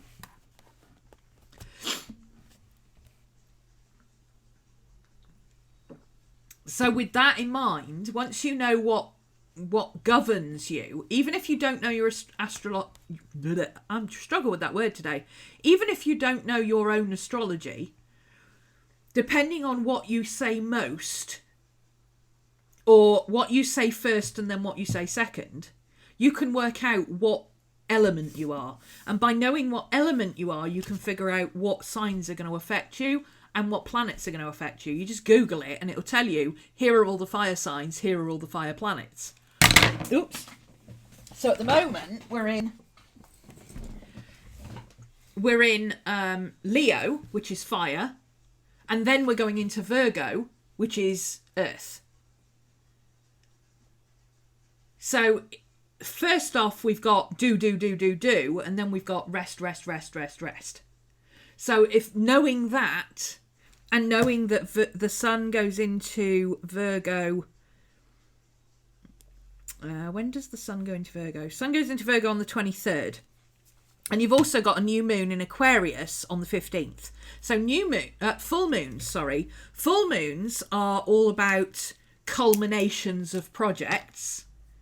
That's when you should be getting to the height of your, right, I'm here, I've managed to get everything done. And then afterwards comes the tweaking, the editing, the changing about of things that, this doesn't work, I'll test this works, this is fine. All that kind of stuff down to the end of the month. It just happens that it's a month. I mean, it couldn't be more perfect for explaining this. So you start your new project, and by the 15th, when the full moon comes, you should be at that point where you're like, right, the bulk of the stuff is done. Then you move to editing and organising and tweaking and everything else. The sun moves into Virgo on the 23rd. So that is test day. Because Virgo loves to get into the details. And the sun shines a spotlight on it. So if you want to get down into the nitty gritty and really get everything organised, and you've let's say you've completely reorganised your filing system, that is the day where you go through and put all your labels on and make sure that everything is just so. If you've written a computer program, that will be the day that you finalise everything. You go through and you put in your extra notes, and you put in your pause notes, and you put in your threading, and you tidy up everything and wrap a big bow around it. And then the rest of the month is earth energy. So that's winding down. That's clearing the decks, cleaning your studio, getting rid of old files, tidying up stuff, all that kind of nesting kind of thing that is earth energy. If we want to get our birth chart but don't have the exact time of birth, what should we do? If you don't know your exact time of birth, the best thing to do is go for the nearest 6th hour.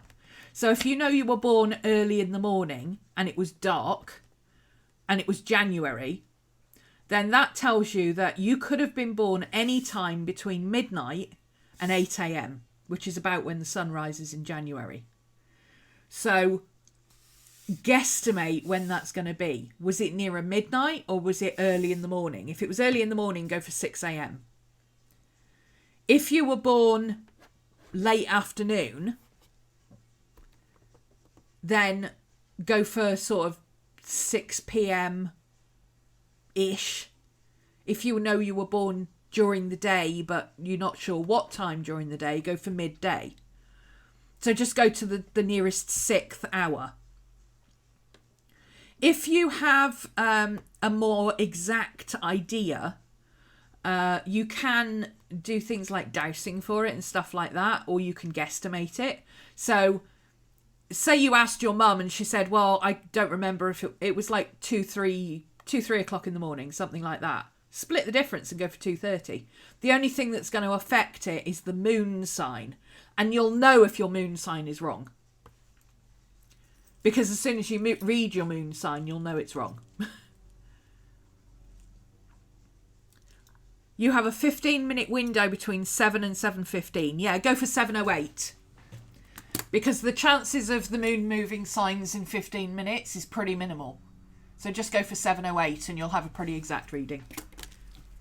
Nobody's birth time is absolutely precise. Because even if you're a twin, when they actually write your birth time on your thing, when exactly were you born? Was it when your head crowned? Or was it when you were fully out? Was it when you started breathing? Was it when the nurse wrote down your time of birth? And even between when they say the time is, it's not like time of death. Time of death, everything stops and they call it. That's a fixed time. But your time of birth, your birth is a process. So 15 minutes here or there, even an hour here or there, is not going to make that much difference. So just get as close as you can. The only people I've found that... Oh, thank you, Cody. Yeah, that's the astro chart that I use. And if you want for those of you who want transits to your natal chart, go to AstroSeek. On AstroSeek website, there's a way of doing the transits. But if you don't understand what the transits are, you don't really need to look at them. Again, I teach all this stuff in depth on my Patreon, so I'm not going to go... I'm trying to give you an overview without getting too into the teaching everything. It's hard to do because there's so much to learn. The thing is, people say they want to learn astrology. I've been learning astrology since 2001, and I still go to classes every week. Because there's so much to learn. You never stop learning. It's a lifelong thing to get involved in.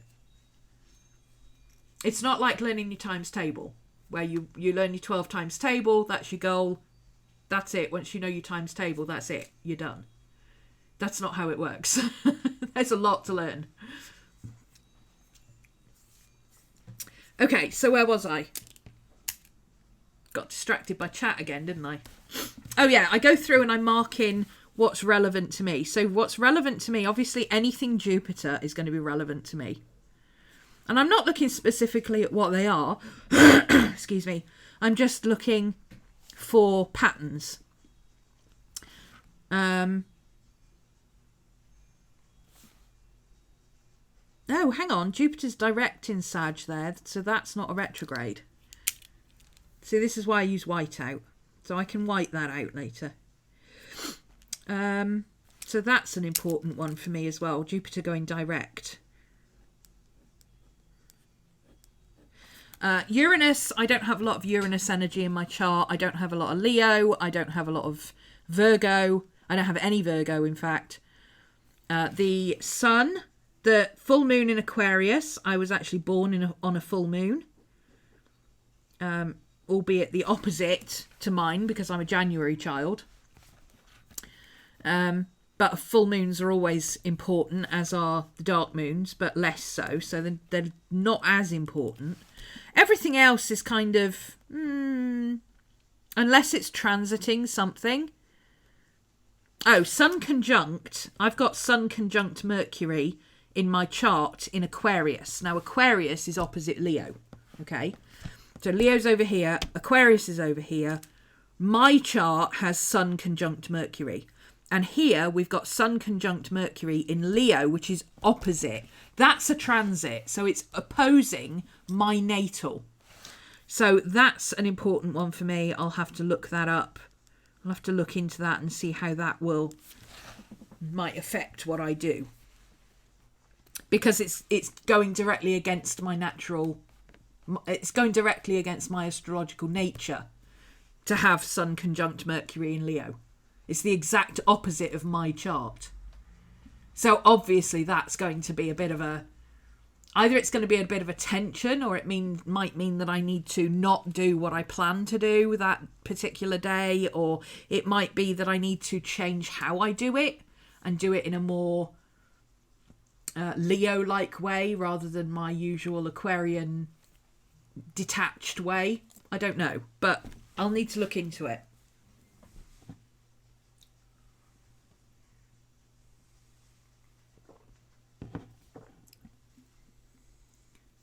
Half of your planet's a Libra.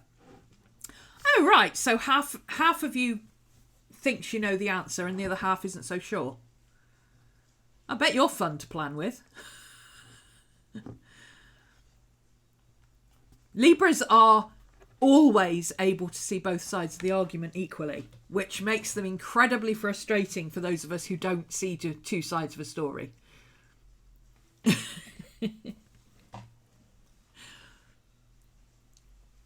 For Aquarians, there's two ways. There's my way and the wrong way. For Libras, there's two equally valid arguments and they need to choose between the two and they genuinely can't. So yeah, that would be interesting. If anybody's interested in getting their chart done, by the way, I do chart readings on my site. If you go over to my site, you can purchase a chart reading and get it done properly and find out what you really are. That's fun. Hi! But for most people, you know, unless you have something that you're working on or you're dealing with something or you just want to have a full reading done, for most people, the A-Lab free chart is pretty good because it gives you an idea. It doesn't tell you about the aspects between things. So it doesn't tell you, it will tell you that, oh, you've got Sun in Virgo. Oh, you've got Uranus in Libra. But it won't tell you the relationship between those two things, which is what I do. That's a interpretation. You have to be able to look at it and put the two together. So yeah, lots of Aquarians. Okay, so having sorted out what is the most important things in the chart to look at, the next thing I'm going to look at is what is the first most important thing. Well, there's the new moon, but I've already done the new moon. I've got all the new moon stuff back here that I did, which for some reason I took my green thing out, and I probably shouldn't have. Oh no, it's there. I'm going to put that at the bottom of the page because it's confusing me that I've taken one out and now I don't have one. So I'm going to put it down there. So this is the new moon. I'm ready for that. Getting it all set up there already. And then the next most important one for me, this doesn't really affect me. It is a day thing. You know, the Venus in Leo is square Uranus in Taurus. So things that you love to do could be hampered by practical and technological foot spas. But that's not a personal thing. That's nothing. It's not personal. It's just a general thing. So I'll mitigate that by getting up early to do my Twitch stream. That should be enough for me. But this one, Sun in Leo trine Jupiter retrograde in Sag. And Jupiter goes direct on the 11th. So this is actually Jupiter retrograde stationed. So Jupiter in Sag is actually stood still, ready to go backwards in a couple of days' time. And it's trine Leo in Sun in Leo. So I will have to look at that and see. That's a good aspect because it's a trine, it's a positive aspect, it's lots of fire energy. So I will have to look at that and say, okay, what do I really want to get done on Wednesday next week that I feel will suit lots of fire energy? Sun in Leo, Sun rules Leo, so that's fire, fire, fire. Go, go, go, go, go. Let's get this done, let's get this done, let's get this done. We can do all the things because Leo can do all the things. He's the king of the jungle. And then trine is a good aspect. I'm not going to go into the different aspects. Trust me, it's a good aspect. It's well aspected to Jupiter stationed in Sag. So Jupiter is in rulership in Sag, so he's in a good place. We got two rulers working together. The king of the gods, no less, working together. Jupiter is no longer retrograde, so he's no longer having any negative or retrospective effect. He's stationed. So also it's a good time for experimentation because it means it's not going to have any knock-on effect either. So Jupiter is all about overachieving, overdoing, over partying, over working, over stressing. Anything you can add over to is Jupiter, good or bad. So Jupiter stationed in Sag means that actually he's not going to go overboard with anything. He's actually in a really good place to say, okay, what do I want to get done? Sagittarius is goal setting. He's the arrow, the centaur with the arrow, right? So that's goal setting. What do you want to do in the future? So what have you got? You've got the sun spotlighting yourself and what you are able to do, particularly in creativity, because Leo rules creativity. being assisted by the king of the gods, who is able to achieve and expand and grow and do all sorts of stuff in Sagittarius to do with goal setting. So if I want to spend my day on Wednesday looking at the next 6 months of my creative class and coming up with ideas and looking at how I can progress forward and looking at my own creativity and where I want to grow in that sense and making plans and starting things that will put that all in motion, that will work for that kind of energy. Because it's fire energy, it's doing. It's not about sitting around and thinking, it's about doing. So where do I want to put my creative energy? The best thing I can do with that kind of creative energy is be on stage doing creative stuff. So there will be definitely a live show on Wednesday the 7th. And Jupiter, Sag, expansion of goals and all that kind of stuff. So one of the things I want to look at from the bullet journal method is how he handles goal setting and those exercises that he does for goal setting. So maybe that will be a good thing to do in next week's live class. See? I know, it's a little bit... It's hard to follow if you don't already know it. But, you know, everything is hard to follow if you don't already know it. So,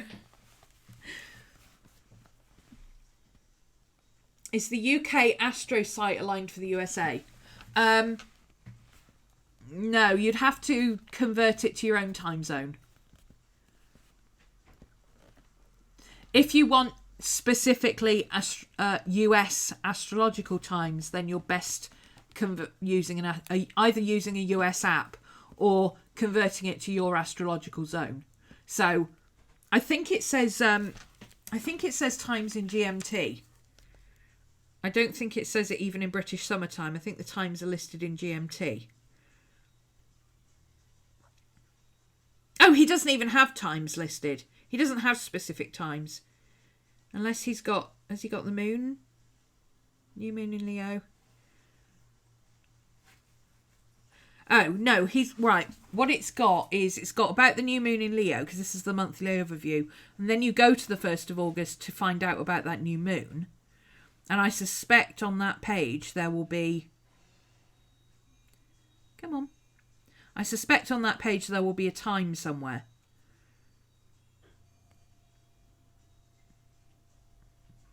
Come on. Open. Oh, here we go. 31st black moon in America. 1st of August new moon for the rest of the world. There you go. See, so it straddles the two. New moon occurs on the 1st of August. So he does account for it, but he doesn't put specific times in. The best thing to do is either look it up in an ephemeris or just use an app that tells you what it is in your time zone. He actually doesn't use specific times. He just uses dates. For your own specific chart, you put in where you live, where you were born, which counts for your time zone anyway.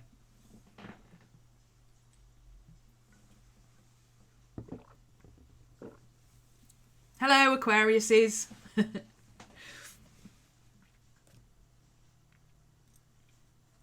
So, I'm going to wrap up there. Any other questions? Do you teach practical astrology online? I really like the way you add it to your planner. Yes.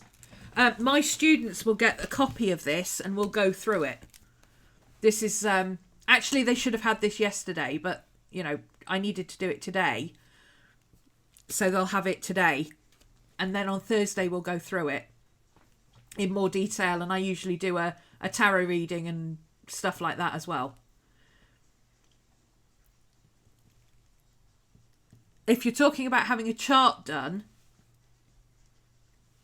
Yeah, if you're talking about charts, they ask you for your time zone info by asking where you were born, which gives them the time zone info. And then if you're doing transits, don't forget where you were born might be different to where you live now. So if you're doing transits, you need to update it for where you live now. Don't do it for your natal position because you've moved.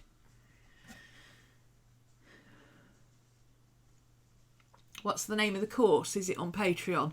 It is on Patreon. It's the $15 tier. Well, just the astrology type stuff is the $10 tier if you want the study guide. Let me start again. If you want to do it through Patreon, you can join the $5 tier, which gives you the study guide and you can go off and do it yourself. The $10 tier, the $5 tier is the bat tier. The $10 tier is the cat tier, the black cats, where you get the study guides and you also get all the astrological videos and tarot videos and group chats and stuff like that. And then the $15 tier is everything. So you do all the art stuff and everything like that. So when we did this Mercury drawing page, that was a Saturday one. The study guide was about Mercury, and Mercury, specifically about Mercury the myth, the god. The astrological one was about Mercury retrograde and had a tarot reading. And then the Saturday, which is the $15 tier edition, was the art. So we drew Mercury. That's a really good example of it, actually. That's how it works. And it works like that most weeks. But at the beginning of every month, I do a chat where the first session of every month is a chat where I go over the astrology for the month in brief. I do a tarot reading, and then we go through what we're going to do for the rest of the month. So if you want to change your, if you particularly want to do, like this month, we've already decided we're going to be doing people drawing. So if you particularly want to do people drawing, you can up your pledge on Patreon, say, oh, I'll include that. I'll do the $15 this month. And then you can go back down. If you don't fancy doing what we do in September, you can drop back down to a $5 or a $10 tier if you just want the astrology and tarot. Does that make sense? If you want to do pick and choose all of it and just have access to everything and keep it, join through my Ning site. Because it's much easier. You just get everything. If you just want to do the $15 a month and do everything, join through the Ning site. It's a lot easier. And over there, you've got the option to purchase the whole of the year from January onwards. Sorry, that did turn into give us an advert. It did turn into a bit of an advert. It wasn't meant to be, but people are asking the questions, so. But yeah, I do teach practical astrology. This year, the first year, we went through all the signs. The second year, we went through all the planets. So it's kind of every time you do astrology, you're repeating what you've already done, but in a different way. Even now, I'm repeating what I already know in a different way because we're doing progressions and stuff, which is completely new. So the first year, we did it with the focus on the signs. The second year, we did it with the focus on the planets. This year we're doing it with the focus on the houses. So each year you pick up a new thing, but that doesn't mean you can't just jump in now and still start learning now, because you've got to start learning somewhere, and it's a moving wheel. So you just plop yourself down in the middle of a moving wheel and go, okay, let's start learning this one today and see where we go. I hope that helps. And if you're not interested in joining a class, you don't have to.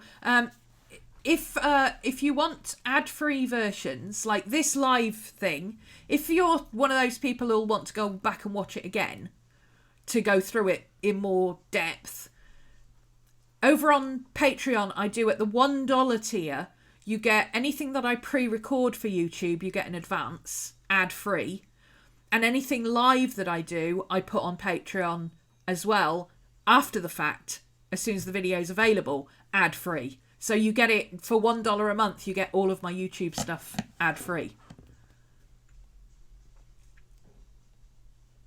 Plus the general chat that I do for Patreon anyway.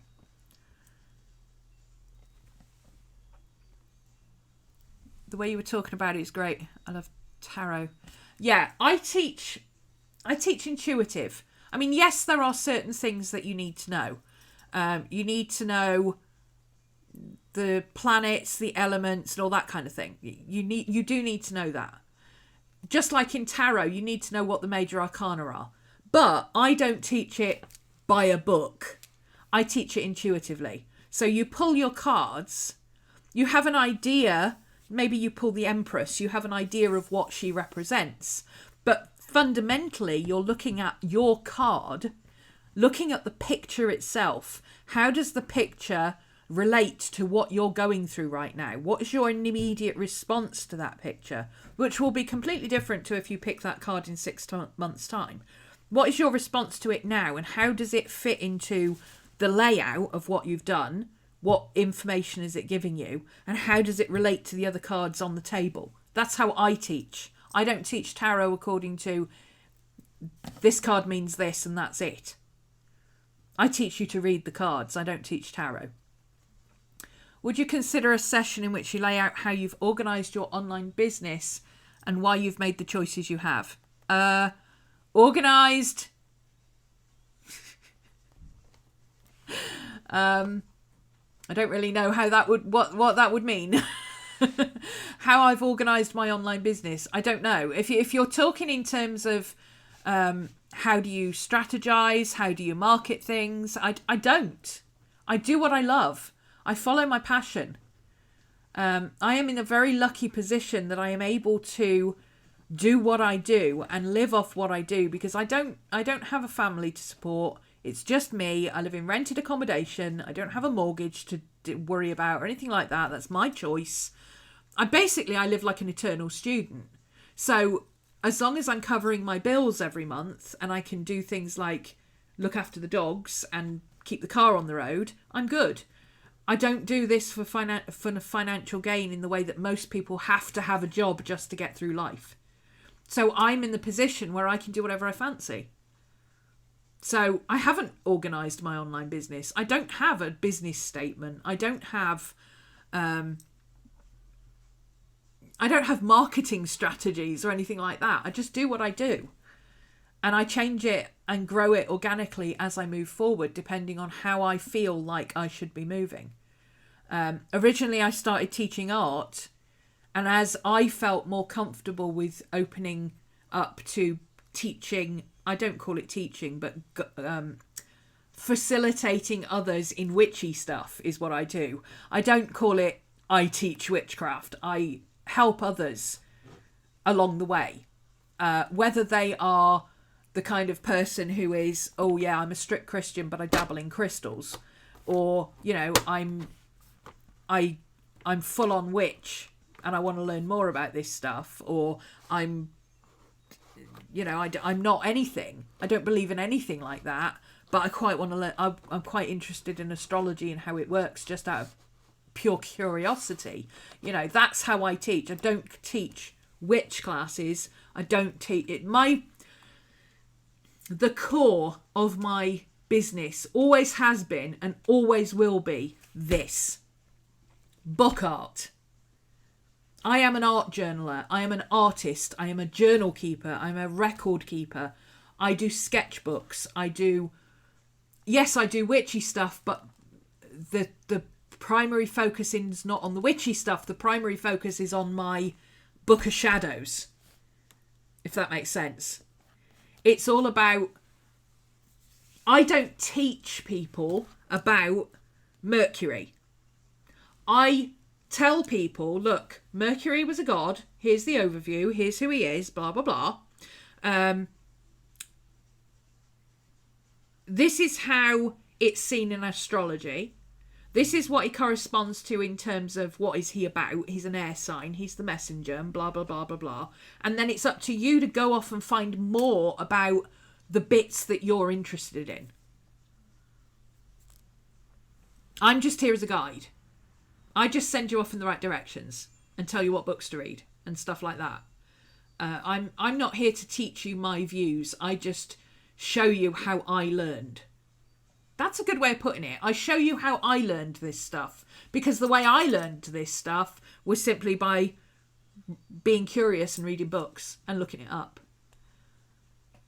Choosing between Patreon, Ning, IG, YouTube. using PayPal, which I've heard is not friendly to business people. Yeah, you make it sound like there's a plan, and there isn't a plan. I looked at Patreon, and everything I do, and it's funny because it fits in with the bullet journal method. Is this worth my time to do? And if I set it up, am I going to keep it up? I looked at Facebook, for example. Facebook, huge outreach. Everybody, the world and his wife has got a Facebook group these days. And I looked at it and I said, okay, is this worth my time to do? And at the time, it seemed like, well, there's no downside to it, so I might as well. So I set up Facebook groups. I set up my Facebook page. I've got my own page on Facebook and so on. But I hate Facebook, is the one thing that I found. So now I just have everything, I use Instagram because I prefer Instagram over Facebook. I'm more visual and I just don't like the general feeling of what it's like being on Facebook versus what it's like being on Instagram. So I use Instagram most. That's where you can find me. If you ever want to message me or DM me, Instagram is the place to do it because I'm always on there. It's the only place I have, other than YouTube Studio, that I have notifications on. It's the only place you'll get a straight answer immediately from me because I've always got it on. And if you don't get an answer, it's because I'm doing something like this. And then everything, because people were on Facebook and other people like Facebook, when I post to Instagram, it goes to Facebook. Facebook is the Walmart of social media. Yeah, exactly. And I hate it. I just hate it. It's not for me. How and why you've ended up here, your story, just how you got started. There's no story.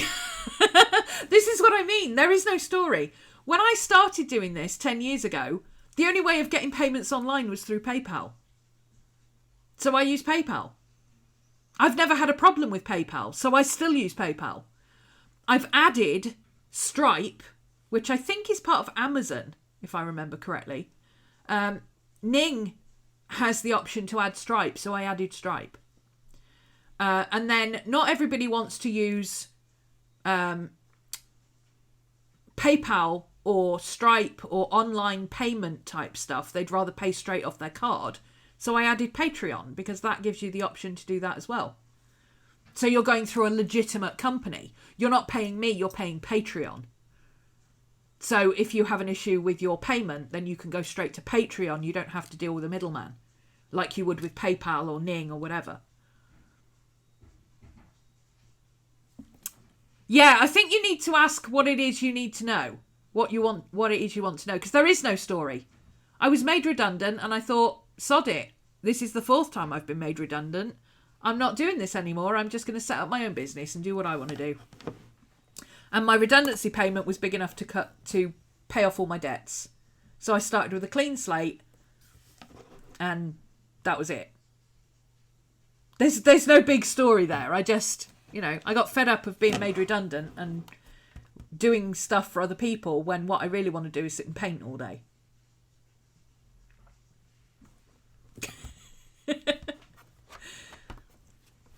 There's no big story as to why I started YouTube. When I started doing all this, the only other option for being seen if you were making videos was to be on YouTube. That was it. Vimeo didn't even exist when I started. We were all looking for somewhere to host our videos.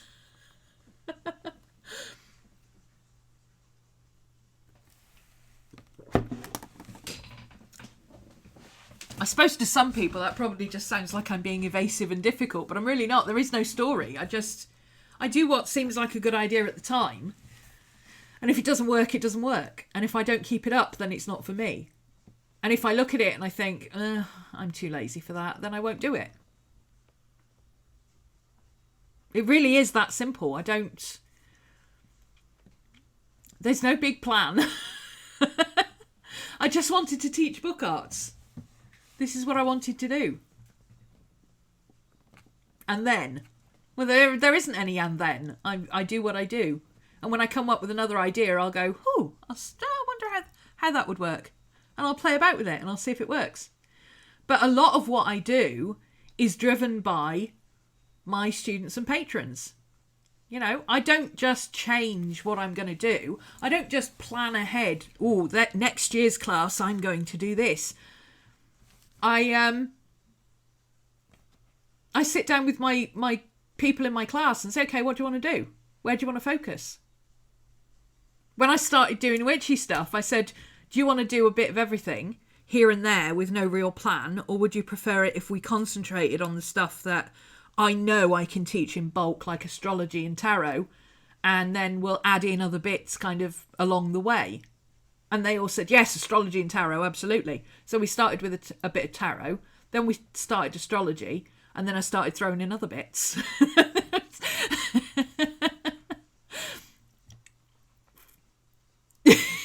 Lynn, can open, worms everywhere. I don't plan anything. There's no big, I'm going to do this and I'm going to work out how to do this and there's a marketing strategy and this, that and the other.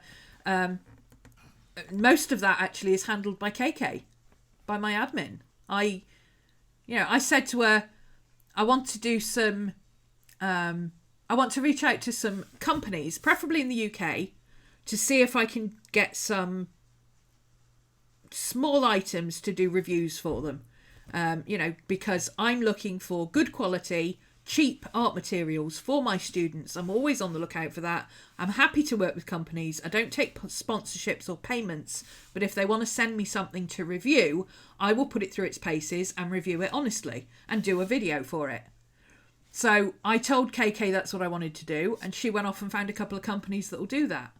And the first one to get back to me was Arteza, so I've got some Arteza products to review in September, and I now need to play with them in August. So as part of what we do in August, I will use these with my students and play around with them and see how they work while I'm teaching.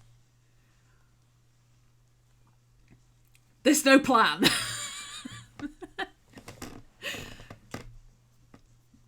I think maybe, Lynn, you missed the bit where I said I'm air and fire. So my Aquarius goes, oh, I've got an idea. And Jupiter goes, excellent, let's do it. That's my plan. Oh, here's an idea. Great, let's do it. You're saying exactly what I was looking for. Right, okay. Some people are very organised and business oriented, and they are like, Tam is a great example. Tam is a fantastic businesswoman. Willowing. She started the same time as me, doing exactly the same thing. She is now running the Lifebook class and stuff that is, it's huge. She's got hundreds of thousands of students. On a business level, her business is way more successful than mine. But the success of my business isn't what I was aiming for. I don't think it's what she was aiming for particularly, but her business sense is a lot more sound than mine. She had a business plan. She has marketing strategies. She looks at what's working and changes it and keeps it or moves it on or does more of it or whatever. She is business driven. She provides what the customer wants. I provide whatever the hell I feel like providing, and if people want to come along for the ride, that's great. That pays the bills. So there's your difference, okay? And this is why Tam has a very successful year-on-year class that's been running for the same amount of time as mine, but she has like 200,000 students and I have about 250. But my 250, I know each one of my 250 students personally, and I speak to most of them on a weekly basis. Some of them never turn up to class, but they do the class and then they'll email me and say, oh, I did this. Or they'll post on Instagram. Some of them don't even email me. They're just following me on Instagram. I'm following them.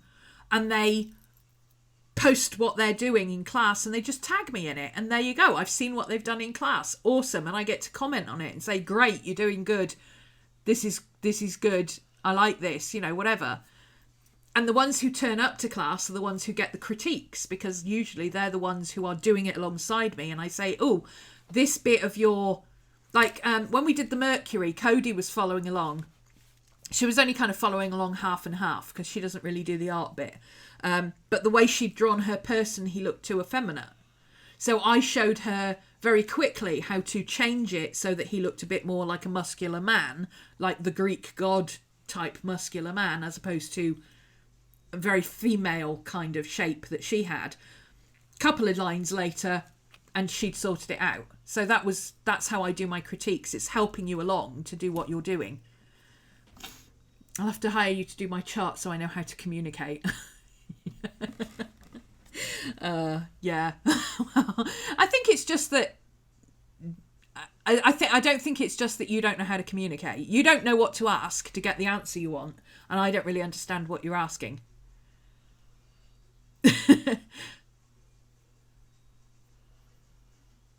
If you figure out a way to ask me what you're trying to ask, email me. Because it does sound like a great idea for a video, but the trouble is I would just sit there going, well, there is no plan, I just do. If it seems like a good idea at the time, I do it. And when it stops seeming like a good idea, I don't do it anymore. Okay, that's it. I'm stopping there. I've got stuff I need to do. It's the end of the month. At least I've done my end of the month setup, and I just need to do my reflection bits.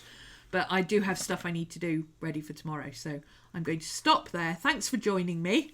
Thanks for making it an interesting session. I've loved all the questions today. It's always good when people connect and join in. That's why I like doing live stuff. For those of you who have wondered why I've changed to doing live stuff, this is why. I would rather have a conversation with you guys than just do a 10-minute video and then that's it, and all the conversation takes place in the comments. I'd rather have you here asking questions. Yeah, KK is sick at the moment, so she's not available. She's only available for specific admin duties that she always does. If you want to ask questions about class, by all means, sign up for my site. It's free, RhomanysRealm.org.uk, and come over to the chat, to the common room or the library, or drop in and ask questions. There are girls like Cody and Stephanie and that over there who are more than happy to answer questions about what is it like being in class. Because I can't tell you what it's like being in class. They can, because they're students. And then KK can tell you the technical side of how it relates to Patreon and how it works. So if you're interested in potentially joining a class but you want to know more about it and how it works, sign up for the site and come and join us in the main forum, and then people will answer your questions. I've got lots of very biased students though. Like Stephanie's been one of my students since 2000. Oh, I think since I started actually. Weren't you in the first class, Steph? Weren't you in the original Whimsical Workspaces free class I did for... Did I get rid of the support group? No. How do you know when a live is coming? Wednesdays I do YouTube live at 5. Fridays I do Twitch live around lunchtime for however long it lasts, depending on how much I want to paint. And the live classes have a set schedule. And it's all set up on Google Calendar, and you can see exactly what's coming up when. Since the beginning. Yeah, I thought you had. Because you were with us on Willowing, weren't you? On Tam's Ning, when it first started. My favourite parts of the classes are Rose rants. Yeah, I do have to have a rant every so often about... one of my favourite rants is when people tell me they can't draw.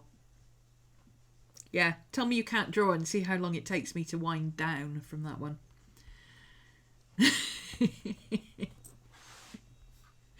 Okay, I'm going now.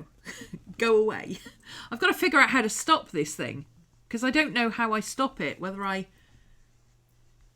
can't figure out whether I stop the streaming software or whether I end the stream from here. because it doesn't actually tell you. It tells you how to start the stream. It doesn't tell you how to finish it. So I'm gonna end the stream. Oof.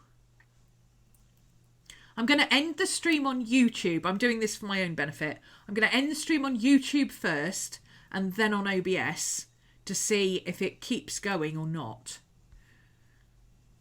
So potentially, goodbye. Thanks for joining me. See you later, and possibly it will keep going for a little bit. They don't give you instructions with this stuff, okay?